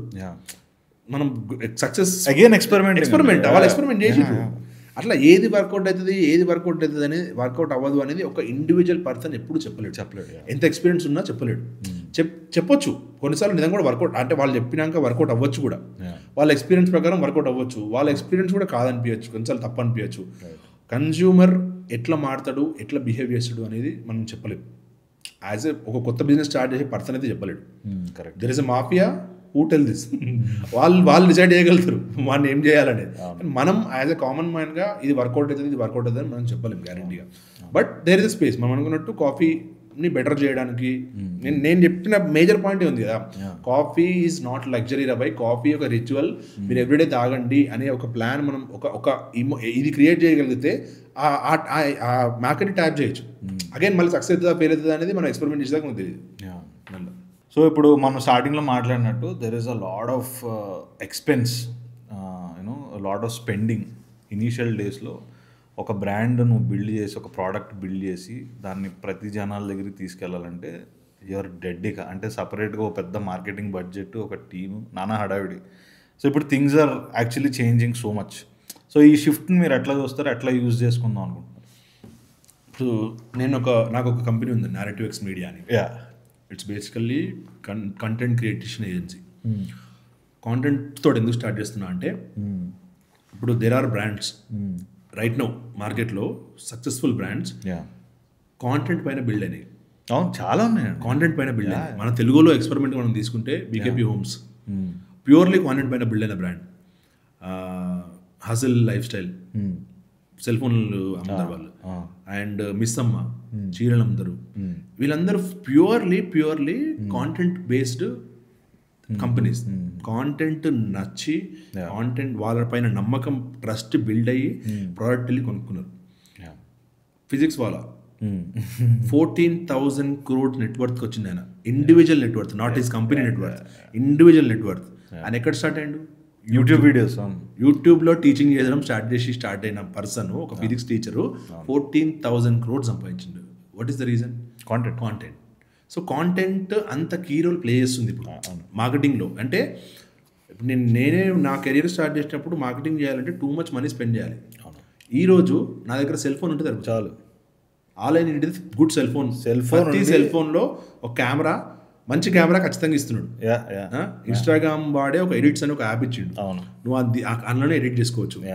ఇంకా అడ్వాన్స్ టెక్నాలజీలు వస్తున్నాయి ఇప్పుడు ఫోన్లోనే. నువ్వు డైరెక్ట్ కెమెరా, ఇప్పుడు కొన్ని ఐఫోన్లో వచ్చింది అనుకోండి, ఇప్పుడు 17లో క్లిక్ చేసి ఒక వీడియో తీసి పాజ్ చేసి మళ్ళీ అక్కడ నుంచి కంటిన్యూ చేయొచ్చు. వీడియో కట్ తెలియదు నీకు, కట్ తెలియకుండా వస్తుంది. నువ్వు అట్లా వీడియో తీసి డైరెక్ట్ అట్లనే పోస్ట్ చేయొచ్చు కట్ తెలియకుండా. 17 Pro ఉంది. సాఫ్ట్వేర్ అప్డేట్ అయింది, కొత్త ఫోన్లో అన్నింటిలో వచ్చింది అనుకుంటా ఇప్పుడు. సో అంటే ఇదైతుంది, ఇంత పాసిబిలిటీ ఉంది. అంటే నీ బ్రాండ్ గురించి నువ్వు చెప్పుకోకపోతే, ఇప్పుడు నేనేమంటా అంటే నువ్వు బిజినెస్ చేసే ముందు ఫస్ట్ నేర్చుకోవాల్సిన థింగే మార్కెటింగ్. ఫస్ట్ నువ్వు మార్కెటింగ్ గురించి కంప్లీట్గా నేర్చుకో. ప్రోడక్ట్ డెవలప్మెంట్, బిజినెస్ ఎంత పక్కన పెట్టేసి అసలు మార్కెటింగ్ అంటే ఏంది, అది ఎట్లా చేస్తారు, ఎందుకు చేస్తారు, ఎన్ని రకాల మార్కెటింగ్లు ఉంటాయి, దాని పర్పస్ ఏంది, ఇది నేర్చుకున్నావు అనుకో నీకు బిజినెస్ చేయడం డెడ్ ఈజీ. దాని తర్వాత నువ్వు పోయి ప్రోడక్ట్ డెవలప్ చేసుకో, దాని తర్వాత చేసుకో. మార్కెటింగ్ నేర్చుకోగానే నీ ప్రోడక్ట్ డెవలప్మెంట్ పర్స్పెక్టివే మారిపోతుంది, మొత్తం కంప్లీట్గా మారిపోతుంది. అప్పుడు నీకు టూ మచ్ కాన్ఫిడెన్స్ వస్తుంది. మనం ఫెయిల్ అయ్యేది అక్కడ. మనం ఒక 50 లక్షలు బడ్జెట్ వేస్తే మార్కెటింగ్కి బడ్జెటే ఉండదు అక్కడ.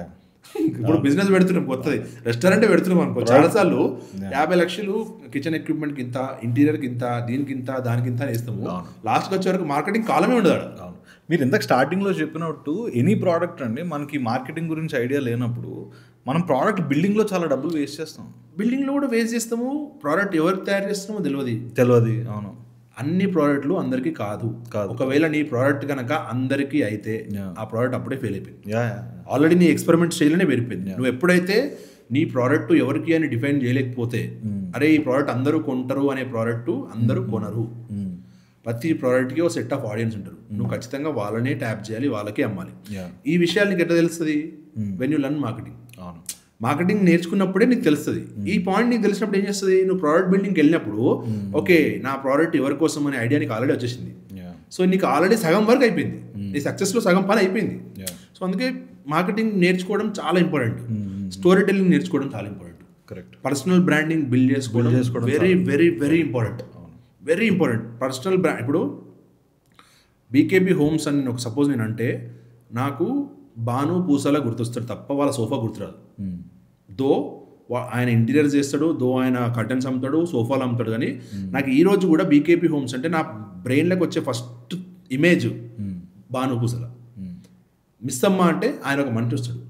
అంటే నేను పర్సనల్ బ్రాండింగ్ వల్ల నేను ఆయనకు అటాచ్ అయినా, ఆయన మీద నాకు ట్రస్ట్ బిల్డ్ అయింది. ఆయన ఏమన్నామని నేను కొనుక్కుంటా, ఆయన ఏమన్నామని భయ నేను కొనుక్కుంటా. ఎందుకంటే నాకు ఆయనకు అటాచ్మెంట్, నాకు ఆయన ఒక ఇమేజ్ ఇది బిల్డ్ అయింది. సో ఆయన ఏమన్నాను నేను కొనుక్కుంటా guarantee. So personal branding build చేసుకోవడం అనేది ఈ రోజులలో చాలా ఇంపార్టెంట్. నువ్వు ఫస్ట్ పర్సనల్ బ్రాండింగ్ బిల్డ్ చేసుకో, దాని తర్వాత నీ ప్రోడక్ట్ అమ్మడం స్టార్ట్ చేయి. కొంటారు ఖచ్చితంగా, ఎందుకంటే నీకు ఒక ఆడియన్స్ సెట్ అవుతారు, వాళ్ళు నిన్ను నమ్ముతారు. నువ్వు ఏదైనా ప్రోడక్ట్ చెప్తే ఖచ్చితంగా కొనుక్కుంటారు. అట్లా చాలామంది అట్లా చాలా డబ్బులు సంపాదిస్తున్నారు. ఓన్లీ యూట్యూబ్ త్రూ, ఓన్లీ దీని త్రూ బ్రాండ్స్ బిల్డ్ చేసుకొని మంచి డబ్బులు సంపాదిస్తున్నారు. మీ బ్రాండ్ని కూడా యూట్యూబ్కి, ఇన్స్టాగ్రామ్కి తీసుకురావడం చాలా very important. Very very very important. ఖచ్చితంగా ఇమ్మీడియట్గా అది మీరు ఏదైనా ప్రోడక్ట్ అవ్వని ఇన్స్టాగ్రామ్లో అమ్మడం ఖచ్చితంగా స్టార్ట్ చేయాలి. డెఫినెట్లీ చేస్తేనే మీ బ్రాండ్ అనేది ముంగడికి పోతుంది. ఈ పర్టికులర్ మీరు మాట్లాడిందే మనం నేర్చుకోవాలి. ఇప్పుడు ఏంటంటే, ఇప్పుడు ఒక స్ట్రాటజీ అన్నప్పుడు ఇప్పుడు దెర్ ఆర్ మెయిన్లీ 3 E's అండి: ఎడ్యుకేషన్, ఎమోషన్, ఎంటర్టైన్మెంట్. ఇప్పుడు ఒక రీల్ పీస్ నువ్వు క్రియేట్ చేస్తున్నావు అంటే అది అథెంటిక్గా ఉండడం కూడా చాలా ఇంపార్టెంట్. అంటే నువ్వు వెళ్ళి ఏజెన్సీని హైర్ చేసుకో, there is nothing wrong in it. అంటే అన్నీ నువ్వే చేయలేవు, obviously have to build teams. కానీ నువ్వు ఎంత అథెంటిక్గా ఉన్నావు అనేది చాలా ఇంపార్టెంట్. అంటే నీకున్న నాలెడ్జ్ ఏంటి అంటే నీకు కూడా ఉండాలి మార్కెటింగ్ మీద నాలెడ్జ్. నువ్వు ఒకళ్ళ మీద కంప్లీట్గా ఇచ్చేలేవు. సింపుల్ అండి. 80-20 రూల్ మనం ఎప్పుడు ఫాలో అవ్వాలి. 80% ఎడ్యుకేట్ దెమ్, 20% సేల్. సో నువ్వు ప్రతిరోజు నేను అమ్ముతా అంటే వాడిని అసలు నీ పేజ్ ఎందుకు చూడాలి వాడు? కరెక్ట్. ఇప్పుడు ఒక పేజ్ క్రియేట్ చేసినావు, బిజినెస్ గురించి దేని గురించి చెప్తున్నావు, కరెక్ట్. నువ్వు ఇంట్రెస్టింగ్ ఫ్యాక్టర్ లేకపోతే వాడు నీ పేజ్ ఎందుకు ఫాలో అవ్వాలి, ఎందుకు చూడాలి? సో 80% నువ్వు వాడికి పనికి వచ్చి పని చేయాలి. మిగతా 20% వాడే చేస్తాడు నీ పని. 20% నువ్వు ఆ 80% కాంటెంట్లో ఎక్కడో 20% నువ్వు నీ ప్రోడక్ట్ గురించో నీ సేల్ గురించో ఇంక్లూడ్ చేస్తే that's when you to that. So మనం బేసిక్గా ఇప్పుడు ఒక రీల్ రాసుకుంటున్నాము అంటే ఫస్ట్ పాయింట్ ఏంది? హుక్ కావాలి. Hook lines. వితౌట్ హుక్, అది వర్బల్ హుక్ అవ్వచ్చు, విజువల్ హుక్ అవ్వచ్చు, టెక్స్ట్ హుక్ అవ్వచ్చు, ఎనీ హుక్. ఒక హుక్ కావాలి. అంటే ఇంత టూ మచ్ కాంటెంట్లో నువ్వు స్క్రోల్ చేస్తున్నప్పుడు, ఎవ్రీ సెకండ్కి ఇంత కాంటెంట్ స్క్రోల్ చేస్తున్నప్పుడు నీ స్క్రీన్ దగ్గర ఎందుకు ఆగాలి అంటే ఖచ్చితంగా నీకు హుక్ కావాలి. ఫస్ట్ వాడు ఆగాలి. ఆగిన తర్వాత కూడా మనకు అంత టైం లేదు. ఒక్క నిమిషం రీల్ అంటే నాట్ ఏ జోక్, అంత పెద్ద ఈ రోజుల్లో. సో ఫస్ట్ ఆగిన తర్వాత ఏంది? You have to create some value. నువ్వు అక్కడ వాల్యూ క్రియేట్ చేస్తే వాడు ఆగుతాడు. మళ్ళీ నువ్వు ఏం వాల్యూ లేకుండా చెత్తవాడు వాయినావు అనుకో, అక్కడ నుంచి వెళ్ళిపోతాడు. వాడు వేరే వెళ్ళారు, వాడికి మస్తు ఎంటర్టైన్మెంట్ ఉంది. వాల్యూ అయింది. వాల్యూ అయిన తర్వాతనే నువ్వు నీ ఏం చేయాలని చెప్పాలి వాడికి. సిటిఏ, కాల్ టు యాక్షన్. అరే నువ్వు ఇంత చూసినావు కదా, ప్లీజ్ దయచేసి నన్ను ఫాలో కాదు, ఇంత చూసినావు కదా దయచేసి నా ప్రోడక్ట్ కొనరా. ఇది ఒక ఫార్మేట్. ఈ ఫార్మేట్ మనం ఫాలో అయ్యి కాంటెంట్ రాసుకుంటే అందరికి తెలిసి ఫార్మేట్, కొత్తగా ఏం చెప్పట్లేదు. That's how things work. So అంటే మీకు బాగా ఇంట్రెస్టింగ్గా అనిపించే, మీరు బాగా ఎక్కువ టైం స్పెండ్ చేసి చూసే కాంటెంట్ ఏంటి పర్సనల్గా? ఫర్ మీ ఆబ్వియస్లీ బిజినెస్ అండి. Business, technology and business. టెక్నాలజీలో ఏమేమి చూస్తుంటారు? స్పెసిఫిక్స్ ఉన్నాయి. ఏఐ. ఓకే. చాలా థింగ్స్ చేస్తుంది ఏఐ. ఎంతో interesting. Everyday minimum 2 hours spend చేస్తా ఏఐ మీద. టూ మెనీ యాప్స్ పైన, దానిపైన. అంటే మనం వర్క్ చేస్తుంటే ఎంత ఇంట్రెస్టింగ్ అనిపిస్తుంది అంటే నువ్వు ఎవరితో మనిషితో, కొన్నిసార్లు మనిషితో మాట్లాడిన ఫీలింగ్ వస్తుంది. ఇవి అవుతున్నాయంట, ఆల్రెడీ అవుతున్నాయంట. జనాలు మనుషులతో మాట్లాడడం ఆపేసి ఏదో మాట్లాడుతున్నారంట, ఏదో కన్వర్జేషన్ బిల్డ్ చేస్తున్నారంట. సో నాకు ఈ ప్రాబ్లం అవుతుంది, నేను ఏం చేయాలి అంటే మనం మనుషులతోటి షేర్ చేసుకోవడం మానేసి ఏదో షేర్ చేయడం స్టార్ట్ చేసాం లిటరల్లీ. కొన్ని విషయాలు ఇప్పుడు మనుషులు చెప్తే జడ్జ్ చేస్తుంది, జడ్జ్ చేయదు. నీకు జడ్జ్ అయ్యేది నువ్వు ఏం కావాలో, అరే నా ప్రాబ్లం ఇదిరా, నాకు ఈ బాధ్యత ఉందిరా, ఒక ఫ్రెండ్ తోటి చెప్పినట్టే చెప్తావు ఏకి. నేను కన్సోల్ చేస్తుంది, నిజంగా కన్సోల్ చేస్తుంది. అరవింద్ అట్లా కాదు, బాధపడకు, ఇట్లా చేయు, ఇట్లా చేద్దాం. కొన్నిసార్లు ఏమంటుంది తెలుసా, ఇట్లా చేద్దామంటుంది అది, మనం కలిసి ఇట్లా చేద్దాము, లెట్స్ డూ ఇట్. అరే అంటే ఎంత ఎవాల్వ్ అయిందంటే నేను వేరే వాళ్ళకి చెప్పుకోవడం మానేసి చాట్ జీపీటీకి కానీ పర్ప్లెక్సిటీకి కానీ చెప్పుకోవడం, వాళ్ళకి చెప్పుకోవడం మొదలు పెడుతున్నాం మనం. సో ఎమోషన్ అక్కడికి వెళ్ళిపోతుంది. మనం అది అది హ్యూమన్ లాగా ఆలోచిస్తుంది కావచ్చు ఫ్యూచర్లో. మనం ఇచ్చేస్తున్నాం కదా, అది ఎక్కువ దూరం లేదు దానికి. అంటే మనం ఇచ్చే ప్రతి ఫీడ్ సేవ్ చేసుకుని దాన్ని మళ్ళీ నెక్స్ట్ టైం ఎట్లా బిహేవ్ చేయాలి, అరవింద్తో ఎట్లా బిహేవ్ చేయాలి నెక్స్ట్ టైం అనేది డిసైడ్ చేస్తుంది, తెలుసు. సో అది ఇంట్రెస్టింగ్ అనిపిస్తుంది, నేర్చుకోవడానికి ఇంట్రెస్టింగ్ అనిపిస్తుంది, చేయడానికి ఇంట్రెస్టింగ్ అనిపిస్తుంది. ఇప్పుడు నా ఫీల్డ్, ఇప్పుడు సపోజ్ మార్కెటింగ్ ఫీల్డ్లో ఉంది, ఎవ్రీథింగ్ ఆటోమేషన్ వచ్చేసింది. ఇప్పుడు పర్ప్లెక్సిటీలో కామెంట్ అన్న ఒకటి కొత్త బ్రౌజర్ లాంచ్ చేసింది వాడు, కామెంట్ అని. ఎవ్రీథింగ్ అదే చేస్తుంది, నా ఈమెయిల్ మొత్తం అది హ్యాండిల్ చేస్తుంది, నా ట్యాబ్స్ అన్ని సెట్ చేసి పెడుతుంది. నేను ఇక్కడ యూట్యూబ్ చూస్తుంటా, అందులో నేను అదే ఎట్లా ప్లే చేస్తా అంటే యూట్యూబ్ చూస్తుంటా, ఇక్కడ ఏదో నేర్చుకుంటుంటా, దానికి అసిస్టెంట్కి చెప్తా, అసలు నిన్నున్న కీ పాయింట్స్ అన్ని నువ్వు రాసి ఒకసారి నన్ను అడిగితే నేను ఇది విన్నానా లేదా, నేను నేర్చుకున్నానా లేదా, నాకు కూడా ఒక ఇది వస్తుంది అని చెప్తా. అది మొత్తం విని నాకు ప్రాపర్గా ఇవికి ఫస్ట్ క్వశ్చన్ తెస్తుంది, నేను ఆన్సర్ చేయగలను లేదా, మళ్ళీ అడుగుతా ఇంకా బెటర్గా ఏం చేయగలుగుతాం దీన్ని అంటే అది మొత్తం ఇస్తుంది. ఇంట్లో ఇవి కీ పాయింట్స్, ఇవి నువ్వు చూసుకుంటే తప్పితే మిగతా అంటే చెత్త. మన పాడ్కాస్ట్ ఉంది, మన పాడ్కాస్ట్లో ఏది చూడాలి, ఎక్కడి నుంచి చూడాలంటే ఈ మినిట్ నుంచి ఈ మినిట్ చూడు, నీ నీచ్ నేను ఇది చూస్తా, నాకు ఇందులో కావాల్సింది ఇది ఉందా లేదా ఫస్ట్ అడుగుతా. నేను ఒక 6 hours వీడియో ఉంది, ఫస్ట్ నేను అసిస్టెంట్ అడుగుతా, ఇక నేను ఈ పర్పస్ కోసం నేను ఈ వీడియో చూస్తున్నా, అందులో ఆ పర్పస్ ఫిల్ అవుతుందా లేదా నాకు చెప్పు తొందరగా అంటే విత్ ఇన్ 1 minute చెప్పేస్తుంది నాకు. అది మొత్తం 6 hours వీడియో రెడీ చేసేసి, అరవింద్ నీ పర్పస్ అయితే ఫిల్ కాదు, అరవింద్ ఇది ఫిల్ అవుతుంది చూడు, ఎక్కడి నుంచి చూడాలి, ఎందుకు చూడాలి. సో ఇంత డీటెయిలింగ్ ఉంది అంటే మన వర్క్ అంతా సింప్లిఫై చేస్తుంది అది. అవును, కాంటెంట్ అదే రాస్తుంది. అవును, అబ్సల్యూట్లీ. నువ్వు ప్రాపర్గా అడగడం నేను సజెస్ట్ చేస్తా అంటే ఇంగ్లీష్ ప్రాపర్గా నేర్చుకోరా పోయి బస్ అంతే. ఇంతకుముందు ఇంగ్లీష్ ఒక నాలెడ్జ్ ఏమంటారు, ఒక లాంగ్వేజ్, జస్ట్ లైక్ మనం తెలుగు ఎట్లా మాట్లాడుతున్నాం ఒక లాంగ్వేజ్, బట్ అదే ఇప్పుడు సాఫ్ట్వేర్ లాంగ్వేజ్. ఇప్పుడు అదే సాఫ్ట్వేర్ లాంగ్వేజ్ నువ్వు నేర్చుకోవాల్సిందే. ప్రాపర్ ప్రాంప్టింగ్ చేయడం తెలిస్తే నువ్వు ఒక్కోని కూర్చొని చాలా పెద్ద ఏజెన్సీ రన్ చేయొచ్చు, చాలా థింగ్స్ చేయొచ్చు. There are people who are already doing it, already నుంచి చాలా డబ్బులు సంపాదిస్తున్నారు. కాంటెంట్ రాసిస్తారు కొంతమందికి క్యాన్వాలో ఉట్టి ఎడిటింగ్ చేయిస్తారు, మంచి ప్రాంప్ట్ చేసి థంబ్నెయిల్స్ జనరేట్ చేయిస్తారు. ఓన్లీ మనం ఈ సోషల్ మీడియా వరకు మాత్రమే మాడుకుంటే అవుట్ సైడ్ ఇంకా చాలా చేస్తారు, ఆటోమేషన్ ప్రాసెస్లు చేస్తారు, యాప్స్ బిల్డ్ చేస్తుంది లిటరల్లీ. సాస్ టూల్స్ అండి, ఎన్ని వందల వేల సాస్ టూల్స్ బిల్డ్ చేస్తాను. నేను కూర్చొని ఒక 3 days కష్టపడి నేను ఒక యాప్ బిల్డ్ చేసుకున్నా, నేనే బిల్డ్ చేసుకున్నా. ఇందా నాకు చూపించారు కాఫీ కదా, నేను మొత్తం నేనే బిల్డ్ చేసిన, అది కంప్లీట్ ఏ తోటి బిల్డ్ చేసిన అది నేను. అంత నాకు ఏ నాలెడ్జ్ లేదు, నేను అడిగిన అంతే, నాకు ఏం కావాలి అని క్లారిటీ అడిగిన. ఇగో ఇట్లా ఉండాలి, ఈ పాయింట్స్ రావాలి, ఈ కలర్ ఉండాలి, ఇట్లా కనిపించాలి, ఇట్లా లాగిన్ అవ్వాలి, ఇట్లా మెన్యూ ఉండాలి, అడిగిన అంతే. అది అర్థం చేసుకుంది, అదే తయారు చేసి నాకు ఇచ్చేసింది. ఎంత ఈజీ అయిపోయింది. ఇందులో ఏ టూల్లో చేసింది? Perplexity labs. ల్యాబ్స్ అనే ఆప్షన్ ఉంది, ల్యాబ్స్ ప్రైమ్ సబ్స్క్రిప్షన్ ఉంటే మంచి ప్రాంప్ట్ ఇచ్చేస్తే తయారు చేస్తుంది. చాట్ జీపీటీలో కూడా ఏజెంట్ మోడ్ ఉంది, అది కూడా ఏజెంట్ మొత్తం వెబ్సైట్ డిజైన్ చేసేస్తుంది నీకు. అవును. సో ఇంత ఈజీ అయిపోయింది అంటే నేను ఎవరిపైన డిపెండ్ అవ్వాల్సిన అవసరం లేదు. ఏదైనా నేర్చుకోవాలి నేను చెప్తాను, నేను ఈ ఫీల్డ్లో ఉన్నా, నాకు ఇది కావాలి, నాకు నేర్పియో అని అడుగుతా, అది మంచిగా నేర్పిస్తుంది నాకు. ఇది అరవింద్ ఇది పరిస్థితి ఇది అని. సో నేను ఒకటే రోజులో సో మెనీ థింగ్స్ నేర్చుకోగలుగుతున్నా. అది నాకు ఎంత గుర్తుంటుంది లేదన్న విషయం పక్కన పెడితే అట్లీస్ట్ నాకు ఆ డోపమిన్ వస్తుంది కదా, ఆ డోపమిన్ అని ఇస్తుంది నాకు. నేను నేర్చుకుంటున్నా అనే feeling, end of the day ఆ పడుకున్నప్పుడు ఈరోజు ఏదో ఒక విషయం నేర్చుకున్నా అనే ఫీలింగ్ అది ఇస్తుంది నాకు ఏఐ. మీరు ఇందా చెప్పారు AI and what's the other thing and entrepreneurship. So major learnings ఏంటి మీ కాంటెంట్ నుంచి ఆంటర్ప్రినర్షిప్? ఈరోజు నేను మాట్లాడిన చాలా విషయాలు ఏతులు నేర్చుకున్నాయా? రేపు పొద్దునే మాట్లాడేటి అన్నీ ఇంట్రెస్టింగ్. ఫియర్ అనే ఒకటే ఒక ఫ్యాక్ట్ మనల్ని చాలాసార్లు వెనకబడేస్తుంది. ఫియర్, సిగ్గు. అవును. వాడు ఏమనుకుంటాడు, వాడు ఏం చేస్తాడు, మనం ఇది చేస్తే వాడు ఏమంటాడో, మా అత్త ఏమంటుందో, మా తమ్ముడు ఏమంటాడో, మా అక్క ఏమంటుందో, మా అమ్మ ఏమంటుందో. సో ఇక్కడనే మేజర్ టైమ్స్లో మనం ఫెయిల్ అవుతాం. మనం చేయాలనుకున్నది చేయకుండా ఆపిస్తాం. ఏదన్నా చేయాలి అనుకుంటే ఎప్పటి గురించి ఆలోచించాల్సిన అవసరం లేదు. వాడు అనేది అంటాడు ఖచ్చితంగా, నువ్వు సక్సెస్ అయినాక వాడే మెచ్చుకుంటాడు నేను. అరే బాగా చేసినవరా అంటాడు. ఆబ్వియస్లీ నువ్వు ఫెయిల్ అయితే తంతడు కూడా చెప్పిన కదరా అప్పుడే అంటాడు. నేను చెప్పిన కదరా అప్పుడే అనేదే ఇండియాలో మేజర్ ఇది. ప్రతి ఒక్క మనిషి మాట్లాడేది నేను అప్పుడే చెప్పిన కదరా నీకు, ఇది కష్టం రా, ఇది నడవదురా, ఇది వర్కౌట్ అవ్వదురా, ఏదైనా పని చేసుకోరా, ఏదైనా జాబ్ చేసుకోరా. ఇవి ఎవ్రీడే ప్రతి మనిషి ఇంటాడు. ఏదైనా పని చేసుకోరా, ఏదైనా జాబ్ చేసుకోరా, అవన్నీ కుదరదురా, బీటెక్ చేసుకుని తప్పు దాకా సాఫ్ట్వేర్ జాబ్ చేసుకోరా, ఇంకా బీకామ్ చేసుకుని ఏదైనా డిగ్రీ చేసుకుని ఏదైనా ఉద్యోగం. ప్రాబ్లమ్ ఈజ్ నిజంగా మనం ఆలోచిస్తే చిన్నప్పటి నుంచి ఎవ్వరు మనకు బిజినెస్ గురించి చెప్పరు. మన ఎడ్యుకేషన్ సిస్టంలో లేదు. ఎప్పుడో మనం ఎంబీఏనో చేసే తప్ప మన ఎడ్యుకేషన్ సిస్టంలో బిజినెస్ గురించి ఎక్కడ లేదు. మన పేరెంట్స్ మాట్లాడరు, మోస్ట్ ఆఫ్ ద టైమ్స్ మనతో బిజినెస్ గురించి మాట్లాడరు, బిజినెస్ చేయడానికి ఇష్టపడరు.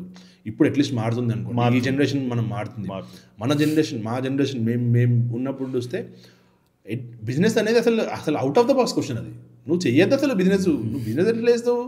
నువ్వు అప్పుడు దాకా చదువుకొని బీటెక్ ఈ డిగ్రీయో 3 థింగ్స్. ఒకటి నువ్వు బీటెక్ చేయు, ఆర్ డిగ్రీ చేయు, లేకుంటే బైపీసీ సైన్స్. ఈ 3 తెలుసు మాకు.